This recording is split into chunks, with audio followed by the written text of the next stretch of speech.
All right, and with that, let's get started. So welcome to this year's WebXam Users Workshop. I am Richard Huggins, WebXam Service Delivery Lead. Along with me today is Brock Hertzfeld, who handles WebXam Service Delivery, particularly with support, and then basically everything else. And then lastly, we'll hear from Dr. Bridget McHugh, who's our Program Director of Assessment, about blueprints and item writing and all that kind of stuff. I did want to warn you, I think the agenda talks a little bit about writing assessments. We may not be able to cover that today. So if that's something you're interested in, please just contact us either after the meeting, whatever, and we will arrange something separate. So just a fair warning there. Real quickly, for those of you who are new to the concept of WebXam, WebXam is an online testing portal used for career tech and FCS programs throughout the state. So students can participate in end-of-course testing if needed for graduation or in the context of your schools for participation, things of that nature. This is a whole description of what we're doing, but again, WebXam is a testing platform for career tech and FCS testing here in Ohio. And so today, here is the plan. We're going to be talking about we're talking about the WebXam calendar for this year, talk about some updates, and then we're going to dive into some walkthroughs, going through features in a bunch of different areas of WebXam that we tend to get the most questions about. Then we'll talk about opportunities to get involved in the process. And lastly, we'll just hit some highlights just to make sure we have our action items, things you'll want to be paying attention to this year. Along the way, feel free to post any questions in chat.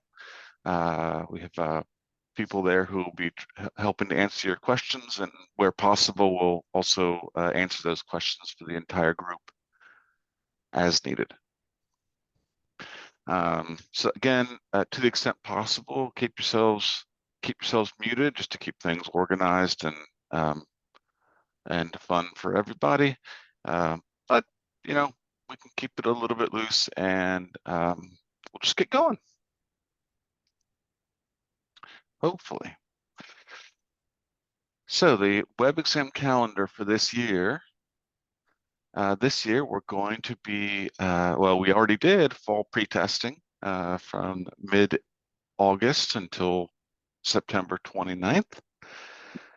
If you weren't able to get your pre-testing done in that time, or if you need an extension or anything like that for any reason, please feel free to reach out.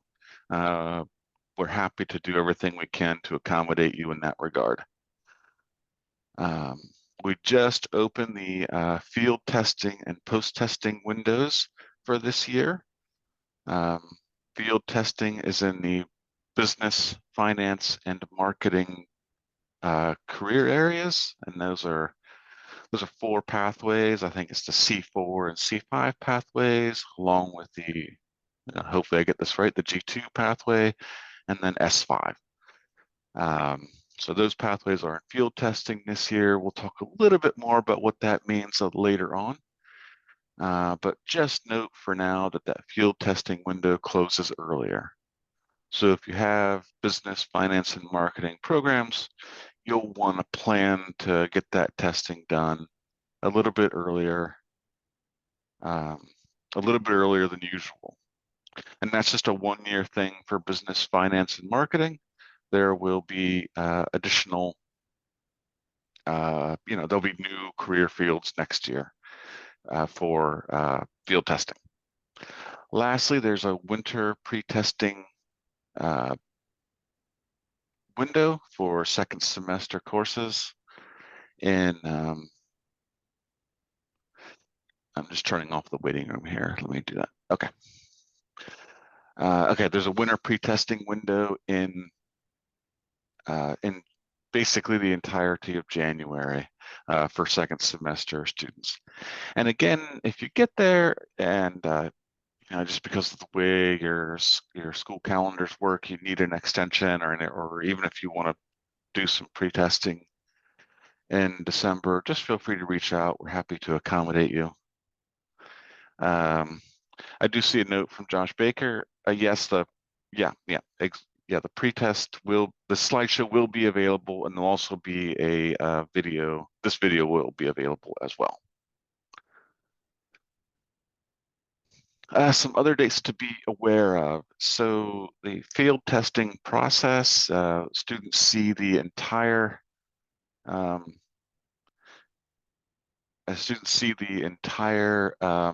field test. That's 90 some odd items.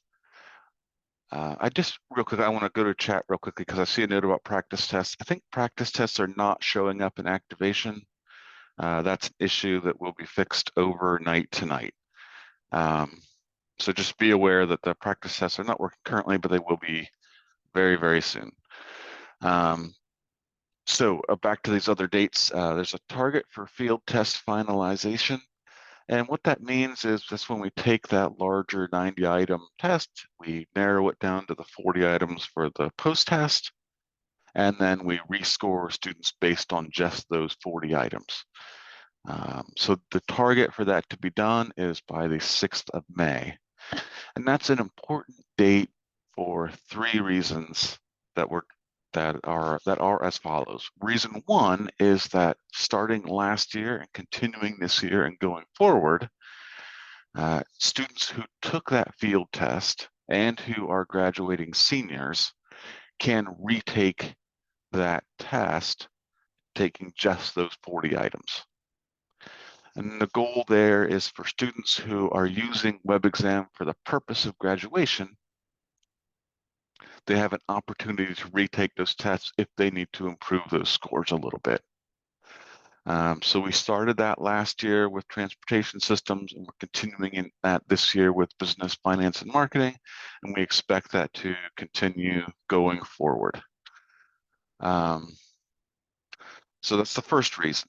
The second reason is if any of you are from ITCs or who deal with the EMIS reporting process, we'll once again be publishing initial, I guess we'd call them sort of,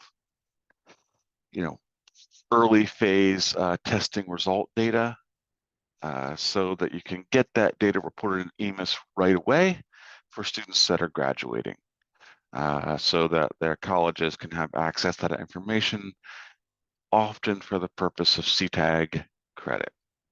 And then that's the third thing.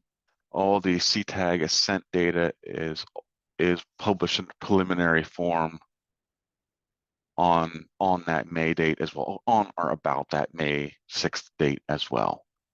And again, that's those last 2 things about getting preliminary data to you as a school for EMIS and also to ODE so it can get published into the HEI system. That's all about making sure that seniors can use that data, can have that data available for the purpose of getting CTAG credit.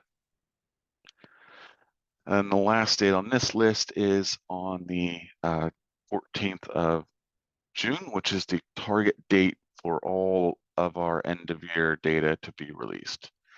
And so the way that works is that tends to go to your school's ITC. ITC will then either load that into your SIS or provide that data to you for the purpose of loading it into the EMIS system. So that, again, and we strongly recommend getting that EMIS data reported in as quickly as possible. Again, because just mainly for those CTAGs, so your students are getting the credit that they have earned. So another set of dates, because there aren't too many dates, is the teacher review workshops. So teacher review workshops allow teachers to review the active post tests in any web exam subject code that we offer post tests for. Teachers can review tests basically once per test life cycle. There are few variations in there, but generally speaking, once per test life cycle. And that life cycle goes from when the field test begins until the next field test begins when the subject codes are rewritten. So that's, it might be once every 5 years, every 6 years, along those lines. So there are the list of dates. There is also one in October, actually on Friday, but that one is full. So there are the dates for the rest of the year. You can at any time go to review.webexam.org to register for you or for your teachers. There is a charge of $50 that can be paid either by credit card or by purchase order. So if you're registering a group of teachers, there's an option to do that sort of bulk registration process. It's also possible for us to come to your districts. There are a lot of rules associated with that. So if that's something you're interested in, please feel free to contact us at support@webexam.org for more information about that.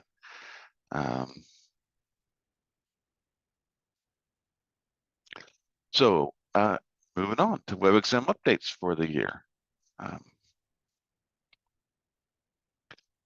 So the changes to WebXam this year, first off, I just want to point out the testing policies that are on the Ohio Department of Education or Department of Education and Workforce website at the link there.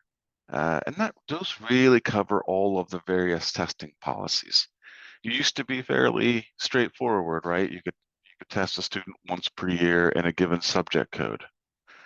But now there are some different policies. The first one is that any student who has taken the WebXam test, unless it's a field test, can retake that test once after 30 days in the same school year.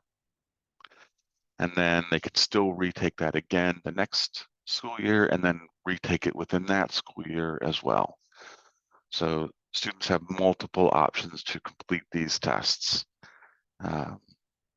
And then again, I think we talked about that field testing policy earlier. If a student has taken a field test and is a graduating senior, and they need to, for the purpose of graduation, retake that test, they can do so after that. But this year is on May 6th. That target date for field test finalization is the one to watch out for there. This year, the biggest change we have made is so that teachers and students are now grouped into programs, which are based on your school's CTE 26 applications. And we will be doing that's one of the key walkthroughs we'll be doing today, is to go through about how all of that works. So I suspect there'll be some questions about that, but we'll go through the walkthrough, and then we'll see where we stand. Then lastly, we've added sort of a new district testing coordinator role into WebXam. I think it's been like a soft kind of thing, and people have been sort of DTCs as referred to by their district. This year, that's a role in WebXam that's a little bit more directed, and we'll talk a little bit about what that means in a little bit. Secondly, there are some changes to the CTAG report this year. So this is the report that you can use to see how your students are doing if they have taken a CTAG test, and that includes whether or not they have agreed to the data sharing agreement with Ohio Higher Education. And so students agreeing to that long statement that they see, which you can sort of review on our website, will then have their data automatically available to students. So CTAG is the Career Tech, articulation guide. And it basically allows tests that are aligned to the CTAGs allow students to potentially receive college credit if they are proficient on that test and if they have been enrolled in that course in EMIS. So both of those steps need to be done in order for the students to be able to earn that CTAG credit. And then there's a few other bits and pieces in terms of making sure that they've agreed to allow data sharing, which is an option they see at the end of that test. And we'll actually show you what that agreement looks like during the walkthroughs today. So with the CTAG report, you can now schedule multiple students in one step. As you may know, last year you had to do it student by student by student. You now select multiple students and do the scheduling all at once. You can schedule update sessions in advance, similar to scheduling a test, up to 7 days. You now use the same sort of access codes as you use for test activation, so it's now a familiar process. And like I said, we'll demonstrate all of this. We'll do a full walkthrough of the process for allowing students to go in and update their ascents. That report's no longer in preview, by the way. So it used to say report to preview, and you'd go there and access the CTAG report. It's now in the main list of reports.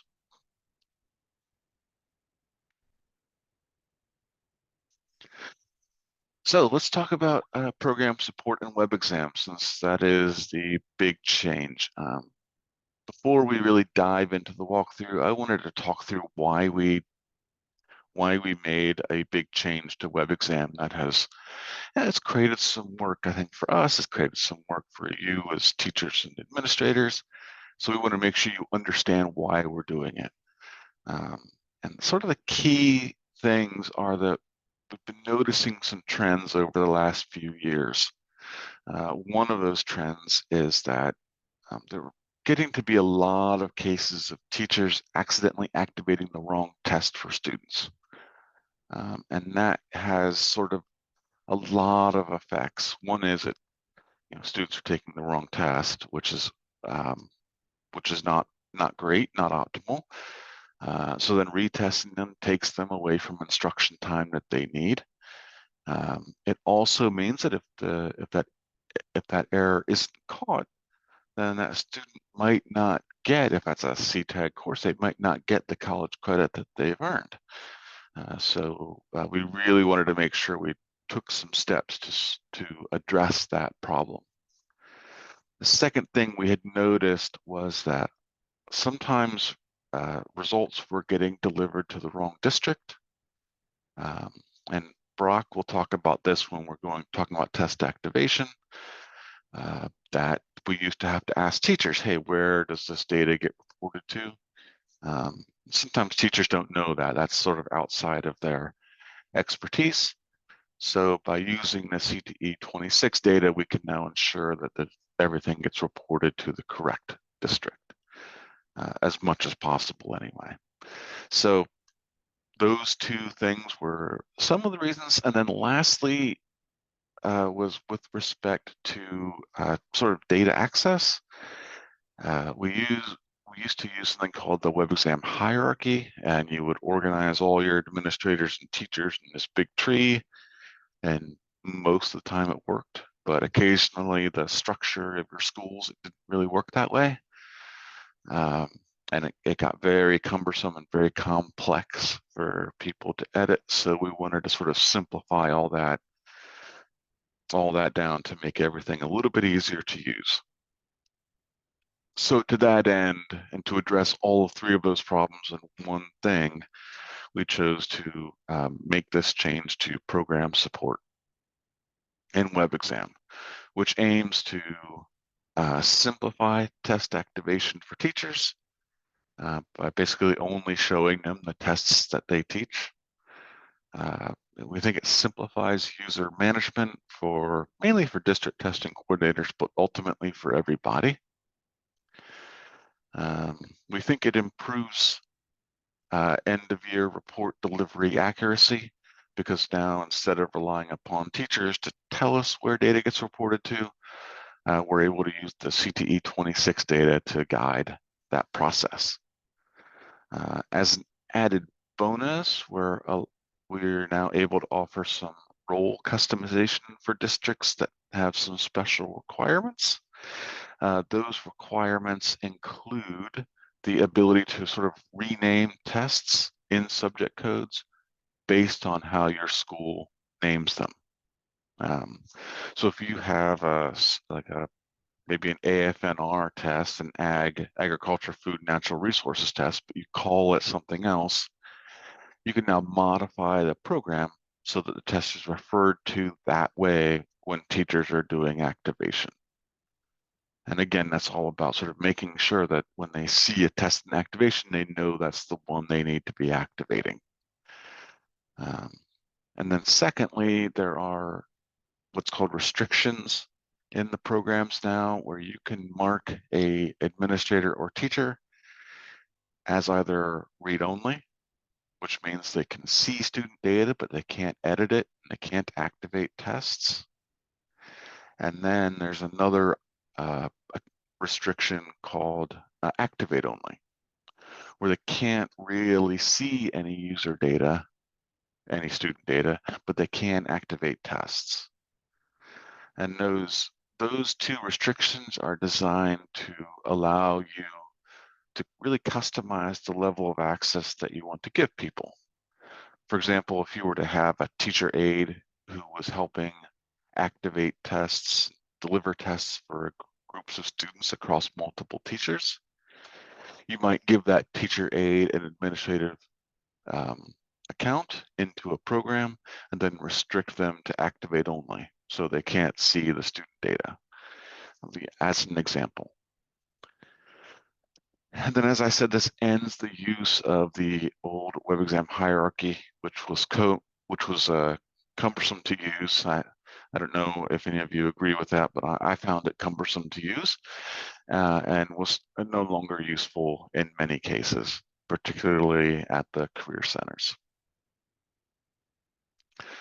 So that's a long way of saying that we felt making this change to programs was necessary to be able to continue to improve WebXam to meet your needs. But we do recognize, the transition process. There's some effort involved there. And so if anyone hasn't yet gone through the process of looking into WebXam and seeing how things are structured now, use this walkthrough to sort of see what we're talking about, and then take a look. And then as you have questions, feel free to reach out. All right, so the other part of programs, or one part of programs, was district testing coordinators. So it's a new role in WebXam that allows preferably at least one and up to as many administrators as you need to be specified as district testing coordinators, which I'll refer to as a DTC. A DTC can be an administrator, or an administrator can be a DTC for multiple districts or JVSDs. So you can have a person sort of serving in that role, maybe even across a whole career technical planning district if needed. So a DTC can add or remove other DTCs for their districts. A fair warning, you can also remove yourself. So you do want to be a little bit careful there if that's something you don't want to do. But you could say, no, I don't want to be a DTC anymore. It's too much. But obviously you want to be careful about doing that. You can administer all programs either located in or reporting to the district that you're a DTC of. And that's really about, you can be at a career center. You can have your career center specified that you're a DTC for. You'll still be able to access any satellite programs you have at your associate schools, if necessary. So you do not necessarily need to be a DTC at an associate school if you're at a career center, unless you're also helping them run their non-satellite programs.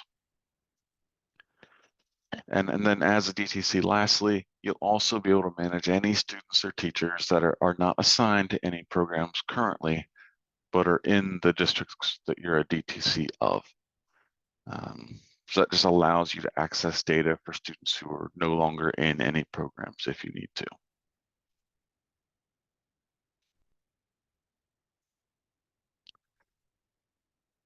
I see there a question, is there a way to access a Moot teacher account for demonstration/training purposes? You can work with us, Lori, and I think you've done this in the past to use the demonstration website that we'll be using here today. We're happy to work with you to set that up. It is possible to sort of create like a Moot teacher account if you want to. And if that's the best option available, we will be happy to work with you on that, but feel free to reach out to us and we'll find a solution that works for you. Conversely, if the walkthroughs we're going to do here today are helpful, these will be on YouTube and it'll be chaptered up so that you can link to them directly. So program support in WebXam. The way to think of this is that a program serves as a bucket, and in that bucket are administrators, teachers, assessors, students, and tests, and those are grouped together into a program. And then just know that any user or test can be part of one or more programs. Lori, that's what I was suggesting. Just reach out because those usernames will change from time to time, and so we can get you new ones. And then again, the special district testing coordinator role is available. That can be assigned to one or more administrators. And then within the program, restrictions can be applied as needed.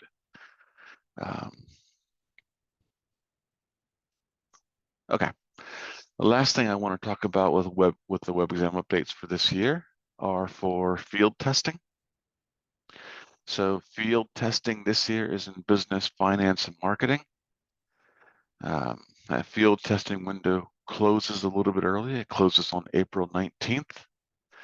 So you do want to make sure you're scheduling your students to test early enough. One thing you'll want to watch out for is that the tests are significantly longer than a normal WebXam test. So typically WebXam tests are 40 questions. These field tests often run into 90 questions. So students will need twice as long as they normally would.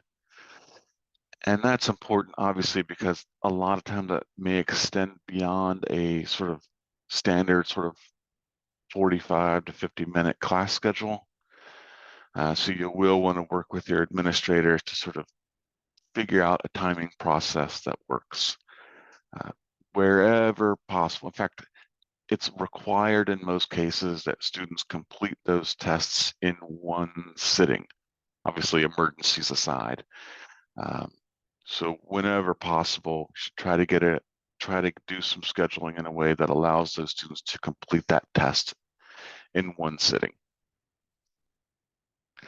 And then, as I said, we'll be finalizing and restoring and rescoring those tests in late April and into early May. And then graduating seniors who require it for graduation can retake those tests if needed after May 6th. And just to sort of give you a quick update, after this year, next year's field tests will be in agriculture. The entire agriculture career field will be rewritten and in field testing next year.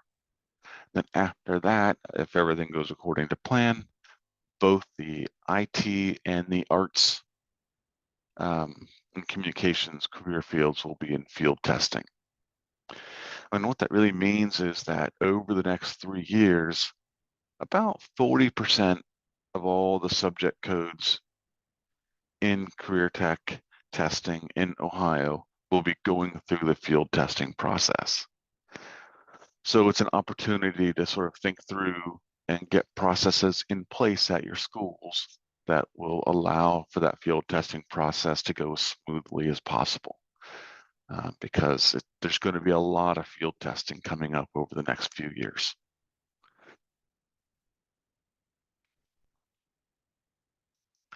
All right, and with that, we are going to start some WebXam walkthroughs. I'm afraid you're still going to have to hear my voice for a little bit here, because the first couple walkthroughs are from me, and then I'll hand it off to Brock Hertzfeld, and then you'll have to come back and hear my voice again. So the WebXam walkthroughs are going to start with our About the Tests page. So we get a lot of questions about content that's covered on the WebXam About the Test page. So I did want to make sure we took some time to cover it. Now, the About the Test page is available to anybody in the world. You don't need to have a WebXam login to see it. You can, typically what I end up doing is doing a Google search for WebXam About the Tests, bring it up that way. But in this case, we will access it via a different method. So I'm going to stop my sharing and then share another screen. Here we are.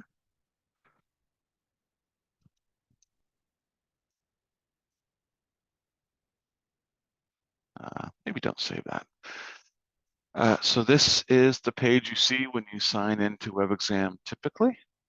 And what you'll notice for the purpose of this About the Test page is that this green box right here will link you right off to About the Tests. So you just click that guy and go to our About the Test page. And what you'll see is on the left-hand side here, all of the career areas. You'll see some filtering options here, which we'll get into in a moment. And then in the main body, you'll see every subject code that WebXam offers tests for. Let me see here. So one of the big questions we get asked is, hey, what tests are in field testing this year? And so the WebXam About Test page can show you that by clicking on the Field Tests Only button. And now you'll see that the Business Administrative Services, 2 pathways, C4, C5, in Finance, G2. There's a few cross-listed courses in Health Information Management, but these are also in the business pathways. And then lastly, in marketing. And what you'll notice on these field tests is 2 things. Firstly, that's number of items. I guess there's 3 things, actually. The first thing is the number of items. And again, you'll see that that's typically a WebXam test will have 40 items, but in these cases, that number of items is 97. And now what you should know is that a WebXam test, if a student has no accommodations, allows 1 minute times this number of questions in order for the student to complete the test. So that means if a student is taking that Business Foundations test, they have 97 minutes or a little bit over an hour and a half to complete that test. Now, we find that students tend to need 20 to 30 seconds per item, but even so, you still want to plan for a 97, maybe even, you probably want to go to 100 minutes so students have enough time to complete these tests in one sitting. So make sure you're planning for how to do that now to get things going. The next thing you'll notice that there's no performance standards on these field tests currently. And when students complete tests, they'll see that as well. They'll see that there is no indication of whether or not they were proficient or not proficient on the test. Those performance standards get set once we've identified which 40 items become the post-test. Then we set a performance standard, and then we rescore those students based on just those 40 items. And then we determine if they have met those performance standards or not. So Currently, when students complete these tests, they won't see a currently when students complete these tests, they won't always see a performance standards um, or field tests. So must tests always be completed in one sitting? The answer to that question is almost always. Um, there are some situations where if students have unlimited time accommodations and they're taking field tests, we're happy to sort of work with you to allow those students to complete tests across multiple sessions. So that's a possibility. The other thing is obviously if there's some kind of emergency, if a student is ill, if there's a fire drill or fire alarm, if there's something like that, then obviously we want the students to follow the rules that are in your school and then either come back the same day or the next day and complete these tests. And I think we'll talk a little bit about that during the activation walkthrough later on. And we'll also talk a little bit about it when we're talking about reporting. So just be advised again for these field tests, performance standards are not yet set, and they won't be set until May 6th. Lastly, you'll notice that field tests do not have pre-tests available. And that is, again, because we're having students look at the entire bank. We're having students look at the entire bank. And so there is no set of questions set aside for pre-testing yet. So I do see a question. If students have accommodations such as unlimited time, how do we set this up on WebXam for students? So again, I think that's something we'll get into a little bit later, but it's either done via the upload process, which we'll go through in detail, or you can modify student accounts after the fact to include accommodation data.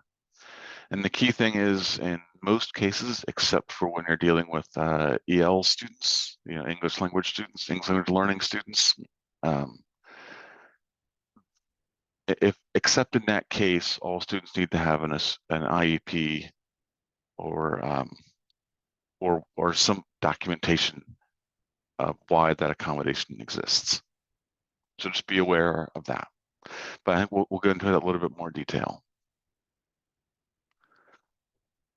So back to about the tests as a whole.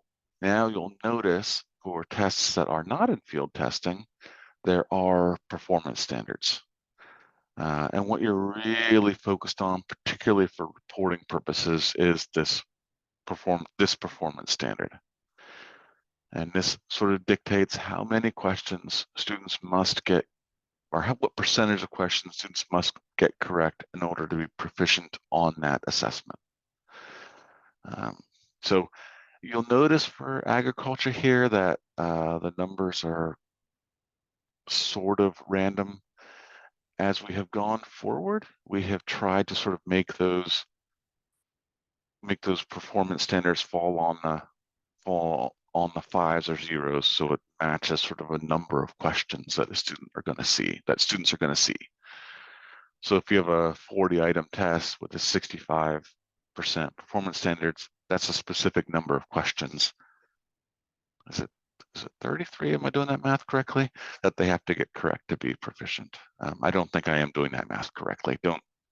Please don't grade me on that. But just know that for new tests going forward, these performance standards tend to be like a whole number of questions. But for tests that haven't been rewritten for a while, such as in agriculture, those percentages are a little bit more random.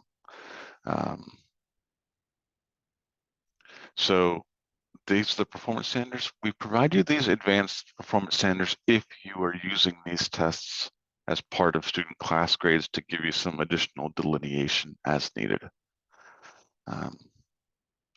Again, there's an indication whether or not that test is field testing and whether or not there is a pretest available for that test. I think outside of field testing, every subject code has a pretest available now. You can also see what practice tests we have available or will have available soon. So we'll take a quick second to talk about WebXam practice tests, which are available mostly at the pathway level. Occasionally, a pathway may have multiple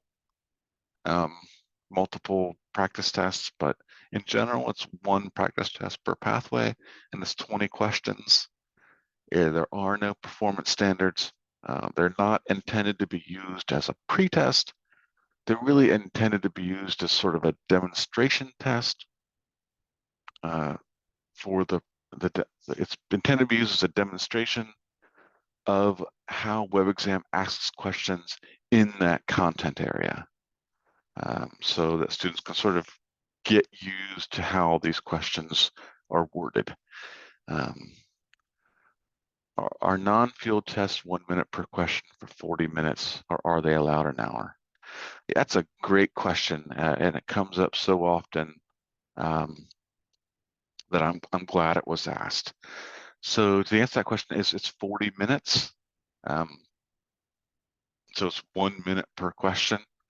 So a lot of times that timing gets confused with the test activation window, which is 1 hour long. So I think that often causes some confusion.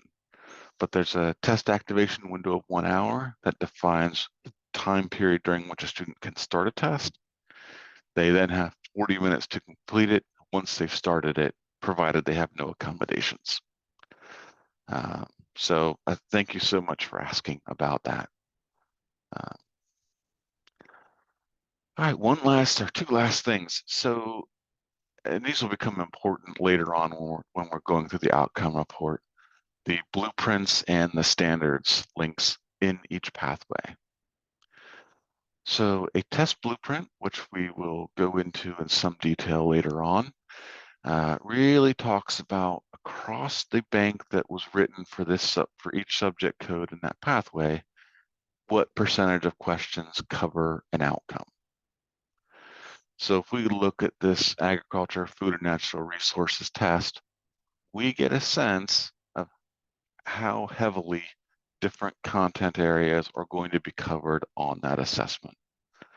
The purpose there is to help guide your instruction, make sure we're focused on the same things, and then also for the purpose of remediation, if the students are retaking, to make sure you're covering areas where students can get the most benefit.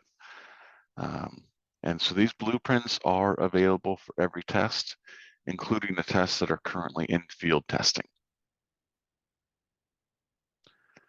And these outcomes here, the strand environmental science and then the outcomes here, are based on the ODE or DEW course outlines. And so you can access those course outlines from here, for example, for agriculture, but they're available for every career field. And you really should, I'm sure you do, your courses should be structured around those course outlines, because ultimately the course outlines dictate what ends up on the tests with some allowance for the blueprints. And then that makes sure that your students are well set up to be successful on the tests. So these blueprints and standards links are, to my mind, essential to making sure that we're optimizing the time needed for instruction to ensure that students have the best chance of doing well on the tests, as well as learning the content that they need to learn. So again, a WebXam About the Test page is, we think, essential. It's worth bookmarking. It's worth keeping on a notepad. It's worth sticking to your computer, however you choose to do it. So before I move on, are there any additional questions about the test page?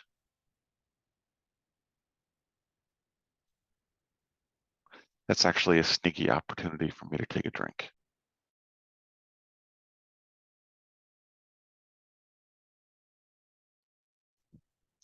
Oh, very sneaky. Okay, moving on to the next thing. I go back to the PowerPoint here, hopefully. Okay. Now we're going to hit the next two fun elements, which are how district testing coordinators can be assigned and removed and managed. And then we'll go into programs, which will cover how to view programs, how to filter the programs, how to edit and copy programs, and how to customize and restrict programs. So buckle in. This is going to be a fun one. All right. District testing coordinators. So as I've mentioned before, district testing coordinators are sort of a known role within WebXam, but now it's much more clearly delineated. Every district in the state can have one or more DTCs, and those DTCs can administer multiple districts. And so in this demonstration state, we have a number of districts. Demo 16 is an example. And what you'll typically see is an IRN that may or may not be a real IRN, I'm not sure. And then you'll see what CTPD it's in. And then lastly, you'll see this little checkbox over here. If you see this checkbox, that means you are a DTC of that district. And so then when we open up this district, by clicking on that green plus, which is a sort of a common thing throughout WebXam, you'll see a list of who the current DTCs are. You may recognize these names. They're just counties in the state of Ohio. And then if you need to, you can edit that list of program administrators. And so to do that, you will select, you can remove an administrator by selecting the X right here. And you can add an administrator by choosing additional administrators from this list. You can start to type them if we wanted to. If we wanted to find some of their any, there's no Franklin administrators. Interesting. If we wanted to add a Coshocton administrator, yeah, that is a great point about. So currently, teachers cannot look up DTCs. That'll be coming soon. What if there are no DTCs listed under your school? Another great question. So if your school has no DTCs, and you should reach out to us, and we should set one up, because I think it will make the process of administering the programs a lot easier for you.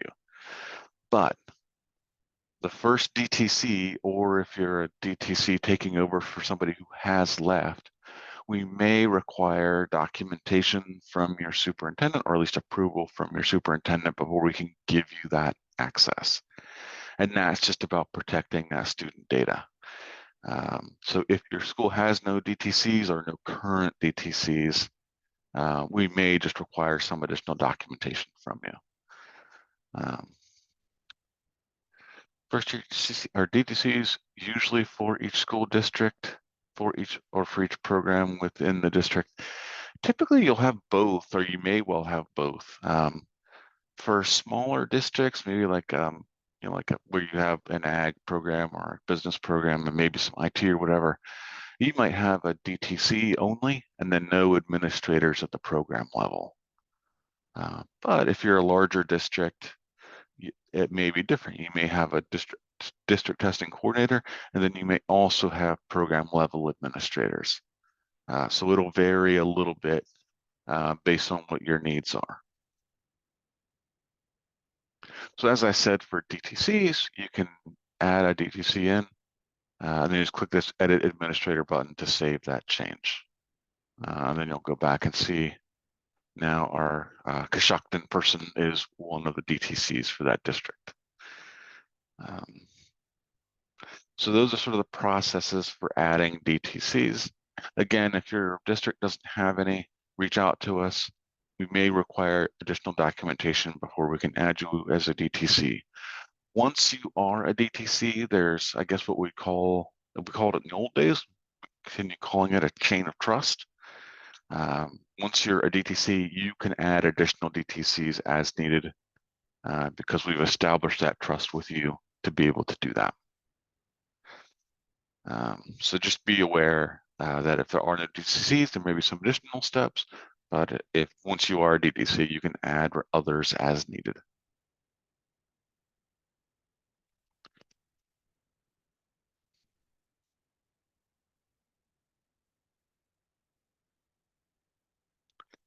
Yeah, I don't, we don't have to go into specifics for your district. We're happy to sort of reach out to you. There are situations where you might not be a DTC for your district, but you are for another district, so you can add them over, you can add them to other districts, and we'll be happy to work with you to get that all straightened out. Okay, we will move on to programs because this is obviously the biggest change this year. So you can now manage your programs below. Programs, particularly initially, were based on data out of CTE 26 forms that your district submitted. But DTCs and administrators can customize, can add, and can activate and inactivate programs as needed. And we'll get into this a little bit later, but for the purpose of uploads, a matching program must exist based on the teacher, the pathway, and the school in order for that upload to be processed. And we'll talk a little bit more about that, much more about that when we get into uploads. For now, when you first go to this upload page, what you'll see is every program that you've marked as active at any school that you have either a DTC for or that you have access to that program for. And if you're a teacher, you'll see only the programs that you are a teacher listed in, that you were listed in as a teacher. So just be aware that you may not see this, not everyone will see the same list of programs here. It will vary. So you access, as I said, you access programs from that left nav. Let's just do a search here. So you can search for particular programs. We can say demo C4, and that'll get us down to the set of business and administration programs at demo schools. The search is pretty flexible. So if you have 2 words in there, it's going to look for any strings of data that contain both of those words. They don't have to be together, like demo C4. So you can be pretty flexible with how you use that search option to limit your program lists. And then if you're not seeing a program that you expect to see, that program may be inactive. So you can always uncheck this checkbox that typically hides programs you're not using. In this case, there aren't any, but that will work otherwise. Okay. So again, as you'll see throughout WebXam, clicking this green plus will show you additional details. And what you'll see here is you'll see the name of the program which is repeated, the pathway. You'll see what tests are currently in that program, and you can edit that at any time. You'll see which teachers are part of that program, what location that program is in, and what district. And then from the CTE 26, we'll also pull out the sort of active range that program's been approved for. So you at least get a rough sense of what that program looks like here. If you are an administrator, you can then edit this program. So teachers, those of you who are teachers, you cannot edit a program. You'll need to work with either a DTC or a program administrator to do that. But for you DTCs and administrators, you'll have these 4 options here: to copy a program, to edit a program, to customize the tests, and to restrict teachers and administrators as needed. So we'll start in the middle here with edit programs. So you can choose to rename these programs if you wish to. You don't have to, there's no requirement that you do so. But if at your school, this business program is actually called, something else, you can change that name as needed. You cannot change the district, the funding district, which determines how this data from this program gets reported, and you cannot change the pathway. But you can add tests from that pathway if you need to. So we could add strategic entrepreneurship as a test that students in this program need to take. And currently what that choice affects is what shows up in activation when this teacher goes through the activation process. And we expect later on to have at least some kind of reporting available, maybe to allow you to see student progress through the program. But currently, as of this moment, that only affects what teachers see in activation. You can add program level administrators if you have people who are not DTCs but who need access to this program for administrative purposes. You can choose to add those. You can add additional teachers. So with the programs, if you have maybe 2 teachers who are handling all 4 courses in a program, you can add them both here. You can have multiple teachers. We could just randomly add a teacher. And then those 2 teachers will be able to see all of the students in that program. So just be aware. And then if you have a teacher leave, either maybe halfway through the year or in between school years, you don't have to go through and move students from one teacher to another. You just go in here, you add that teacher in, that new teacher in. You can remove the old teacher if you wish to, and then that new teacher will automatically have access to all the students in that program. So cut down on that part of the workload between school years or whenever a teacher needs added. Lastly is student types. So 99% of the time, we're dealing with secondary students only.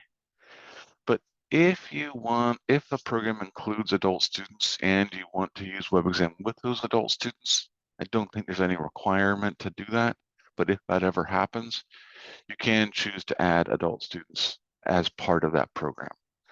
And just be aware that if you do that, those adult students will not be included in any end of year reporting. And when you do that, you'll see an extra option in the navigation to add in and manage adult students. So be aware that that adult student option is there. We don't expect it to get used very often, but if you need it, it's there. Finally, there's this active option. So if this is a program that you're not teaching anymore, or it's a program that you've gotten a CTE 26 for, but you're not actually using it, you can mark that program as not active. And that basically means that it won't show up by default in your program list. It won't show up for activation. And it does change how those programs show up in the student lists, which we'll talk a little bit about later on. I'm going to leave this one as active for now. And then we save it. And those changes will be instantly reflected in this list. You'll see now that this additional teacher is here and strategic entrepreneurship is here. Now if you add a test to a program, you don't need to redo any uploads in order for students to be able to take those tests. That happens automatically. It's automatically available for the students to take.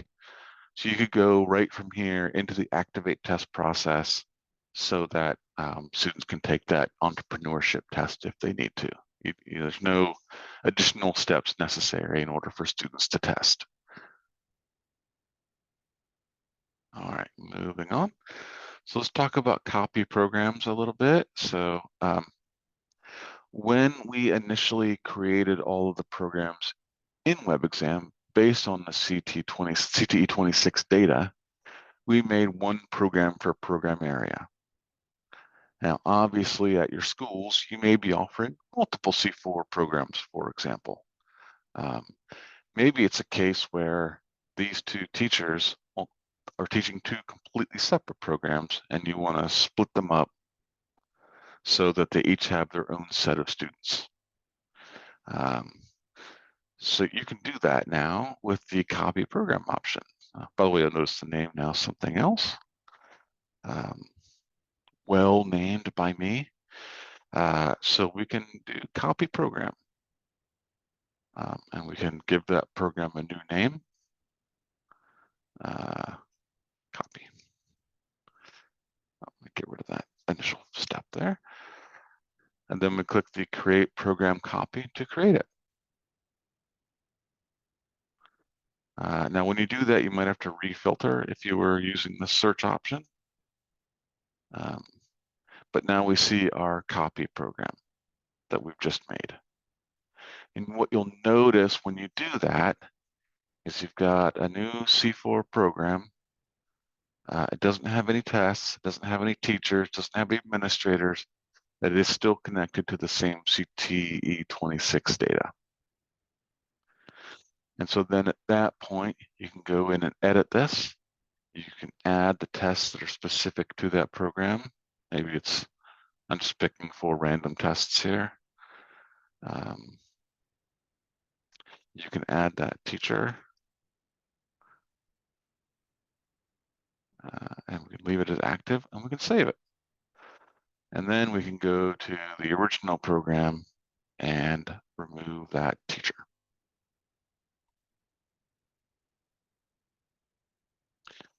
So now those teachers are operating in 2 separate programs so that they'll each have their own students. But there are some additional steps you'll want to be taking when you do this. The first thing is that all of the students will be associated with that first program. And you'll need to either do uploads or do some student management to move the students to the correct place. Just be advised that the work isn't done once you've made this copy and set up the teachers and tests. You also need to manage the students a little bit. We'll talk a bit about that in a few minutes, just to sort of show you some options for how that works, and including a preferred option. But for now, I kind of want to stick on this screen, make sure we go through the other 2 options, and then we'll circle back on copying programs and moving students as needed. So with that said, the next thing you might want to do is to customize tests. Now, again, this allows you to provide basically an alternate name for a test if your school calls it something different than what the subject code is. So if you have a business foundations test, but you call it something else, maybe you call it business literacy. And maybe it's a test that you only offer juniors, so you want to make sure that your teachers know juniors only. You can note that as well. And then when you save that, what will happen is in the activations process, when they're selecting what test they're activating, they'll see the subject code, they'll see the subject code name business foundations, and then in parentheses next to that, they'll see this text. So it can really serve as a way to give your teachers additional opportunities to make sure they're activating the correct test for their students. If you don't put anything in here, then there won't be like weird blank parens there. You don't have to put anything in, but if you do, it will show up. So that customized test option is there for you. Again, all about trying to sort of make sure that your teachers have every opportunity to activate the correct tests. Finally, restrictions. So we don't expect there to be a lot of cases where you are applying restrictions. It's really special cases where you'll want to be doing this. And you will want to be careful with it, particularly because of accommodations. If you were to set this teacher as activate only, and then they noticed that a student didn't have an accommodation they should have, they won't be able to make that change on the fly. They'll have to go back to you as an administrator for you to make that change, and then they can go and activate the test again. So if your district has your teachers sort of managing that process, or if you're a teacher and you've been managing that process all along, you'll want to make sure that you have no restrictions so that you can continue to do that. But if you're a district that has some special cases where, again, like I said earlier, maybe you have a teacher aide or a media specialist or whatever that's helping with activation, you may wish to limit them to activate only so that they can do that work without having to access student information. So I'm going to leave that alone for now. Actually, why don't we take a look? I'm going off the range here a little bit. I'll show you what that looks like when you do select that activate only option. Brock, I'm going rogue. So if you have a teacher with that activate only option, you'll notice they have a very limited list in the left-hand nav. You can sort of view that program that they're connected to, but again, they won't be able to edit anything. They won't be able to change anything. And they can activate tests. They can also take the practice test once we have that working correctly. But just be advised, if you do the activate only, there's no way for them to be editing student data. All right, let me get back to,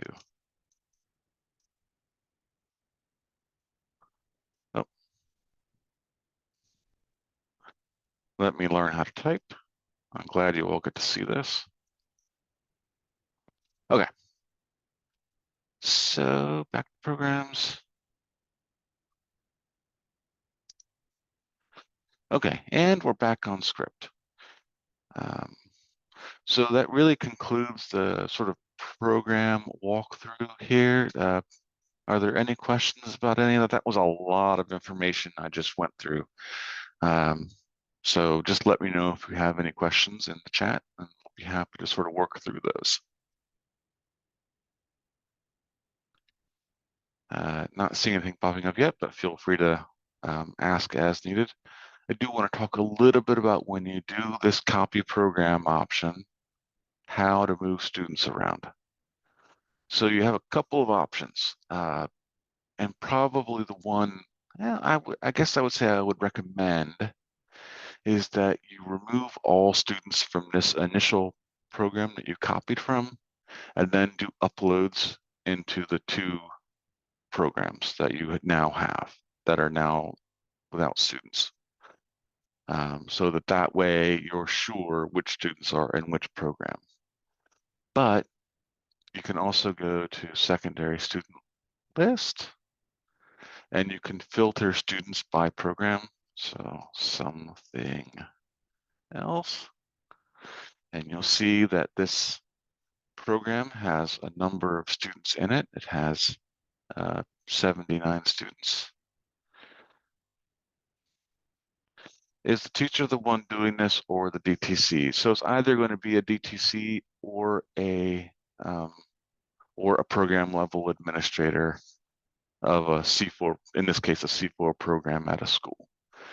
So for smaller districts, it's typically going to be a DTC, but it may end up being the teacher. And what we've sort of seen is that there's like a first go, where you're getting all this set up, and then it largely takes care of itself. So there may be some upfront work, and then once it's set up, you don't have to touch it, at least for a year. So let's say we have some students in here that we want to move to the other program. So we may select, I'm going to change this to show all so we can see all of the students. But just for the sake of this discussion, we'll say maybe these first 3 students are actually part of that new program we created.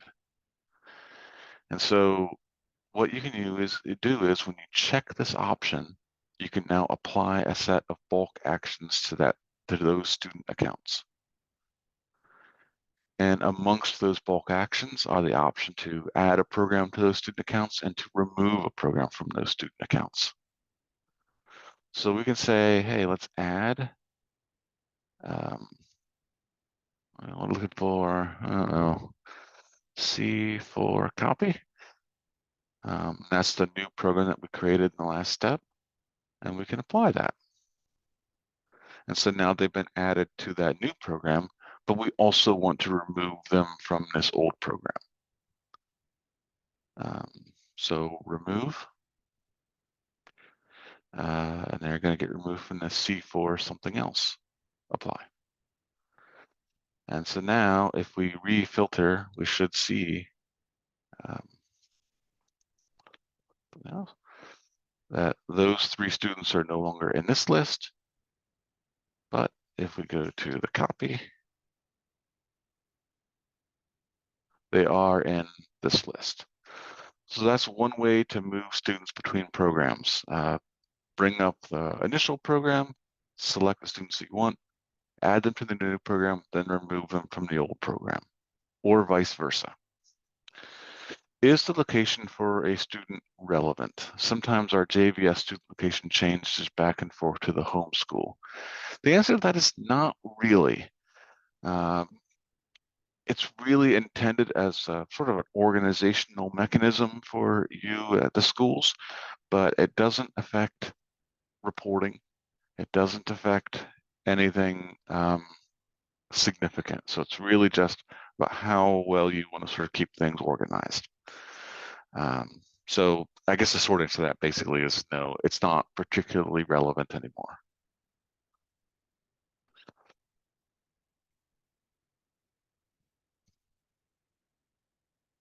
Yeah, sorry, Tracy Robbins says I would love if 2 schools could be added to the students. I couldn't agree more. Um, Brock and I talk about adding that in frequently, and it's on our list of things that we would very much like to do. Can we also go into student list profiles and manually delete them from one program and add them to the new program? Yes. So if you wanted to do this student by student, you can do that. You can click on a student, again, using that green plus, which you see repeated everywhere in WebXam. You can click on Edit User, and you can add and remove students from programs as needed. If that's something you're interested in doing. So no, you don't need to use the bulk actions. You can do them. You can do them one by one if that's preferred. I think those are the things I wanted to cover related to programs. And I think at this point, I have talked enough for now. When uploading the student file, we know we need to indicate the pathway. It's a pathway instead of program. Yeah, so this is probably the thing. We did not want to change the structure of the upload file because Dazzle and some of the other student information systems can give you exports based on that structure. So what you need to do if you want to add a student to a program, you need to make sure that the building IRN in the upload is correct based on the program, that the pathway is correct, and that the teacher is correct. And those 3 pieces of data in the upload file are used to place students into programs.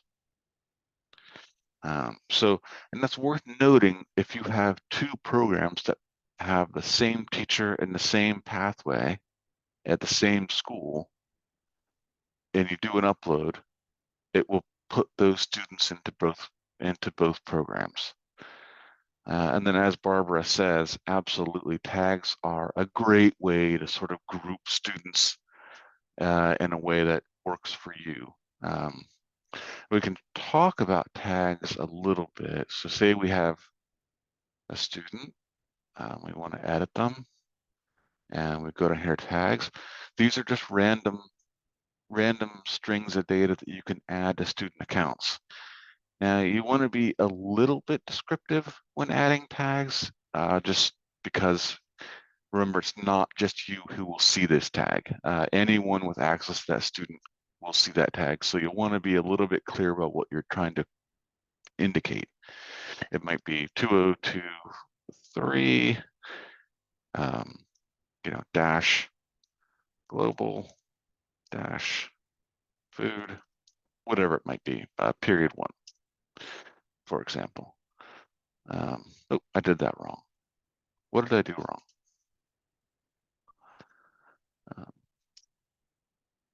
I guess you can only add existing tags.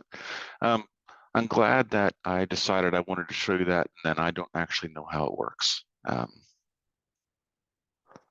Because that doesn't seem to be working. So normally you'd be able to add in a tag. Here's me doing some fast talking. Normally you'd be able to add a new tag for students and add that in.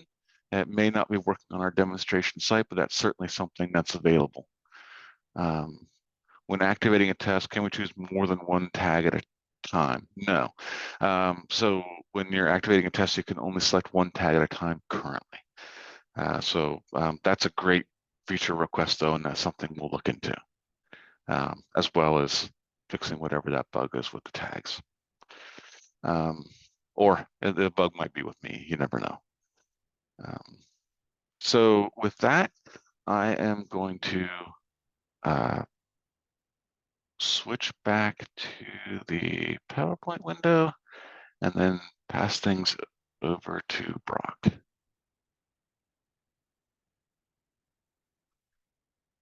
Mr. Hertzfeld, if you were there, you were on, sir. I am here. Excellent. Give me just one moment.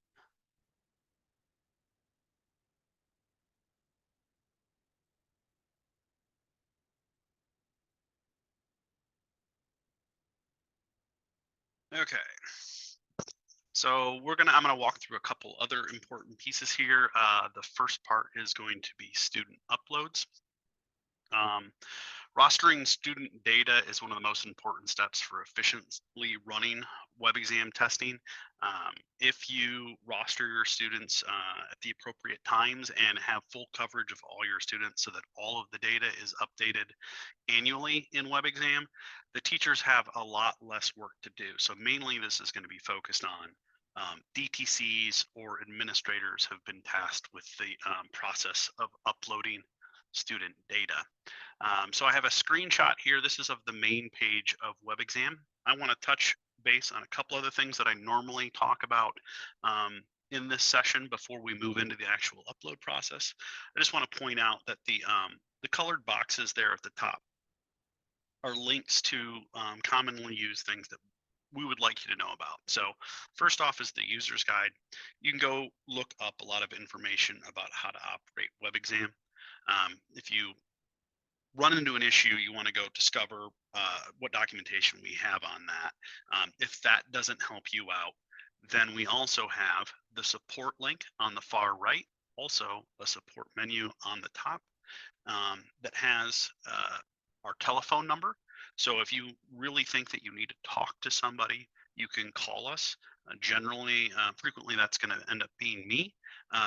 If it's something that you want to have a back and forth conversation, or it's a policy question or something more in depth. If it's something that's fairly simple, we do recommend shooting an email first.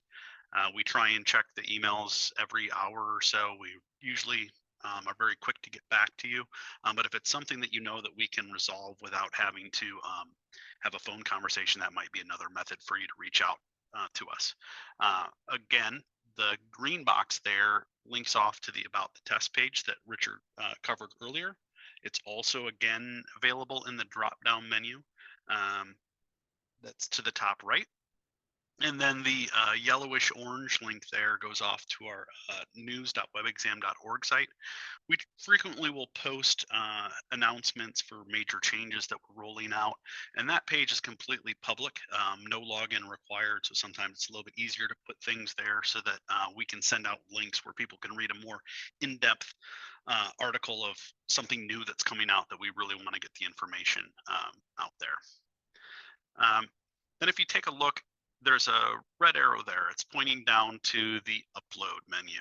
So this is located underneath the secondary students menu option.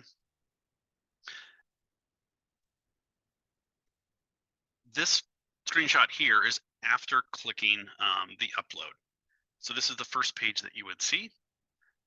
It has a couple pieces of information. The very first thing is that blue button up at the top that will take you to a page that has information about what the upload file needs to contain.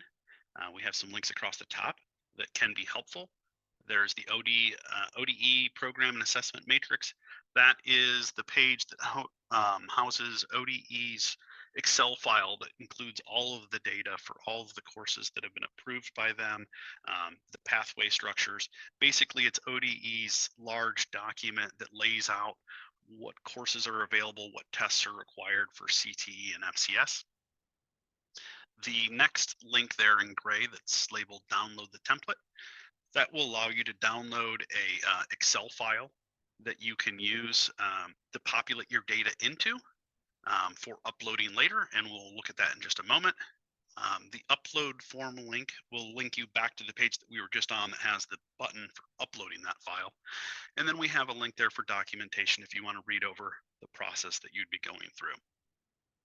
Down below that, we have a little table of data there that will describe the fields that are in that upload template, as well as the structures that the data needs to be in.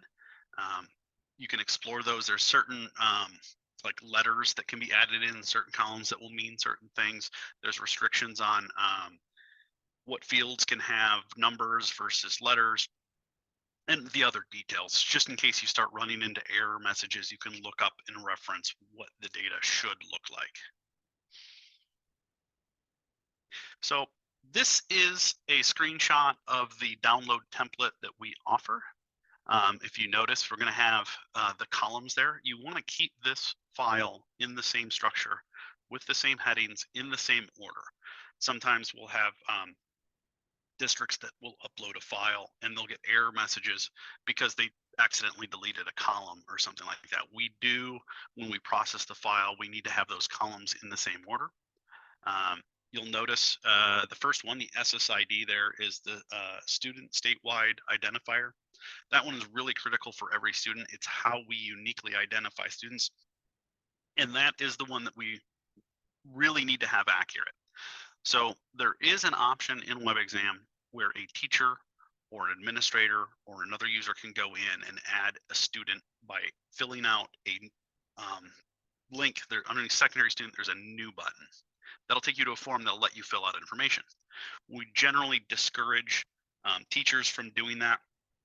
I also generally discourage administrators from doing that. The issue being that oftentimes teachers don't have the correct SSIDs.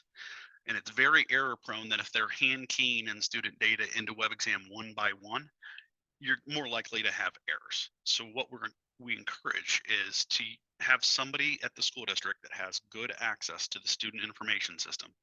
Oftentimes their titles is either a student counselor or an EMIS coordinator, who can then go into the student information system, pull this data out, and populate it into this form. You also get the advantage that you can go in and review the data that as you've populated to make sure there's no mistakes. And then once you have all that data bundled up, you'll be able to pass it on to us to process it, and we will batch import all of the student data. I often will hear a misconception from certain schools that think they should only load the students once. I encourage schools to do a full roster for all student data for every student that's enrolled in a CTE or FCS course. What you're ended up doing, if you pull a full roster every year and upload that to us, when we process it, we will match existing accounts with the SSID that's in the upload file. And then there are certain other columns that will change year to year that need to be updated. So if you're rostering all of your students that are enrolled in a course, you'll know that all of the data that changes year to year has been updated. So we match on the SSID for an existing account. If we don't find an SSID that matches, we'll then create a brand new account and populate the data that way. Something of note, we have a lot of districts that still go in and promote the grade level from year to year. I've talked to people that tell me that it's a, kind of a long process for them to promote the grade level. And this is a good example of something that you don't need to go in to WebXam and manually edit student accounts to change their grade levels if you're fully rostering your students every year. The grade level would be included in this file and would automatically make that change. So there isn't a need for manually going in and changing student accounts. So the second column there is the EMIS ID. We are no longer using that. It's a column that does not need to be populated anymore, but it is still there for historical reasons. You have the first name, the last name, the building IRN, and this becomes important with what Richard talked about with mapping students to programs. The grade level, as I said, can be beneficial having that so that the student's grade level is accurately tracked in WebXam. We do have reporting where you can limit the students that you're seeing based off of the grade level. If the district is not properly setting the grade level on students, those reports will not be accurate for which grade you're seeing. You might see students where they're currently in a junior and you're filtering by juniors, but they were never updated correctly, and those students wouldn't show. So there's some confusion that can happen there. Because of that confusion, we added the expected graduation year. You'll see that there's an example there of 2022 and 2023.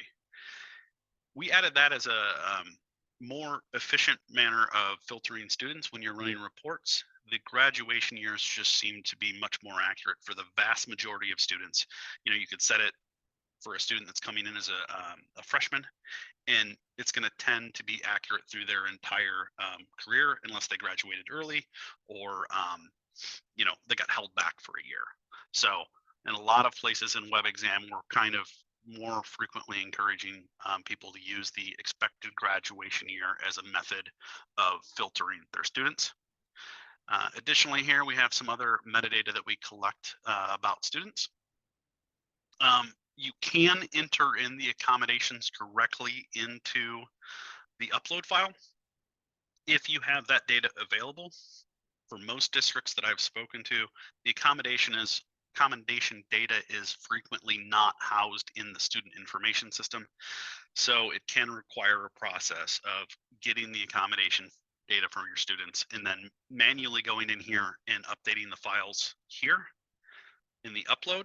Or what frequently happens is a lot of districts will do their roster upload and then get their accommodation data and go in and manually search for those students and apply the accommodation settings onto their account. It is a good process to try and think about doing early in the school year to try and have those accommodations done before testing starts. We don't really have the ability to go back and allow a student to retake a test because their accommodation was set incorrectly. ODE's policy is generally that they need to have the accommodation set before the testing, and we can't undo a test session just because the accommodation was set incorrectly. That being said, we do have an advantage now that we have a lot more flexibility with retakes. So if a student does take a test with an accommodation set incorrectly, generally they'll be able to retake 30 days later. So if you set the accommodation after you find out that it wasn't set correctly, you could give the student another attempt 30 days later for a retest. And then for the reported pathway, that's going to be key again for mapping students to the correct program. The additional test field is now again a legacy column that we're not using anymore, but we didn't want to change the format because some of the other systems that feed into WebXam. So that column is still there, but it will be ignored. And then we have the teacher ID, the teacher name. That's the third of the 3 different components that we're using to map the students into the correct program. That would be the building IRN number, the reported pathway, and the teacher ID is how we'll determine what program we're going to add the students into. The next column to the right there is the tags. So Richard did a little bit of a demonstration on those tags. You can pre-populate in a tag in the roster upload if you feel that it'll help you later filter down to target just specific students. And that's something you really do want to think about, how you're going to do your tags. If you want to have a tag, you have to be a little bit more specific than non-specific. I have seen people previously go in and put in something like first period.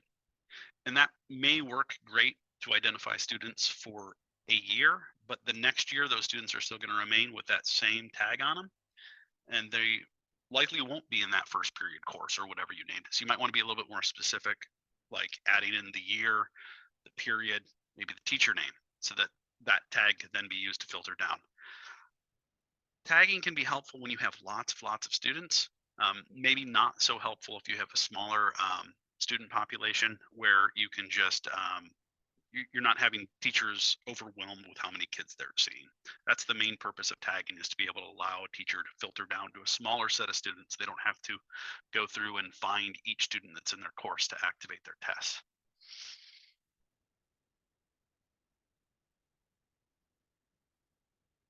This next slide here is an example of pre-populated data. So I created a dummy file here that has all dummy data to just show you kind of what it's going to look like. Frequently, this will be an example of how most of the roster uploads happen. Of note, if you are doing a roster report, you can pull your entire school district and send it up in one upload file. Or if it's easier for you to pull the data into smaller chunks, you can pull them in as individual files and you can upload them individually. It really depends on how you want to operate. Generally, we won't have issues processing large files until you get to the thousands of students. And there are some school districts that will do a larger file. That can cause things to slow down a little bit. And if it does pause or have an issue where the upload process times out, you can always break that file up into smaller pieces or let us know, and we can try and help you process that file. But for the vast majority of uploads, there shouldn't be any issue. You can just pass the file up to us and we will process it immediately. So this screenshot is going back to that very first link that I had, where you click underneath secondary students and then upload. So now I'm focusing on the upload form. The upload form is going to have some pre-populated information based on your account. And the thing to look at here is going to be the choose file button. When you click on the choose file button, it's going to allow you to look on your local computer to find the file that you want to upload. And we accept an Excel file or a CSV. We can process both of them. Some of the third-party student information systems will output their data as CSV. Specifically, if you have Progress Book or Dazzle, they have a report that will let you select a pathway and report students directly into a file that you don't need to manipulate. So you wouldn't have to create your own roster file to upload. You can go in and run that report. If you do have Progress Book or Dazzle, I think if you do a Google search for Progress Book Dazzle, and that's DASL, export to WebXam, I think there's a PDF out there that will have some information about how you can do that.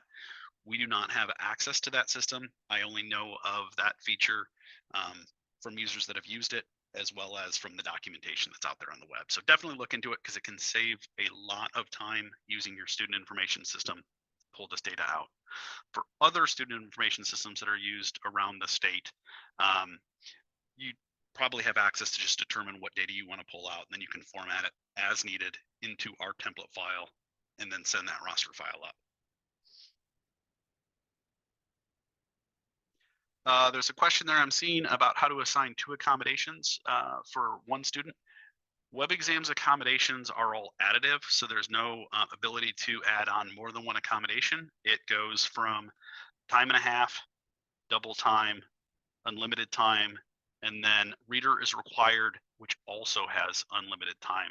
And the reader is required accommodation will trigger in a supported browser the text-to-speech feature, where if a student is wearing headphones, they can click a button and it will speak. And we do encourage you to have students that have that accommodation to use the headphones so they're not disturbing others, and so that teachers and other students aren't hearing test data.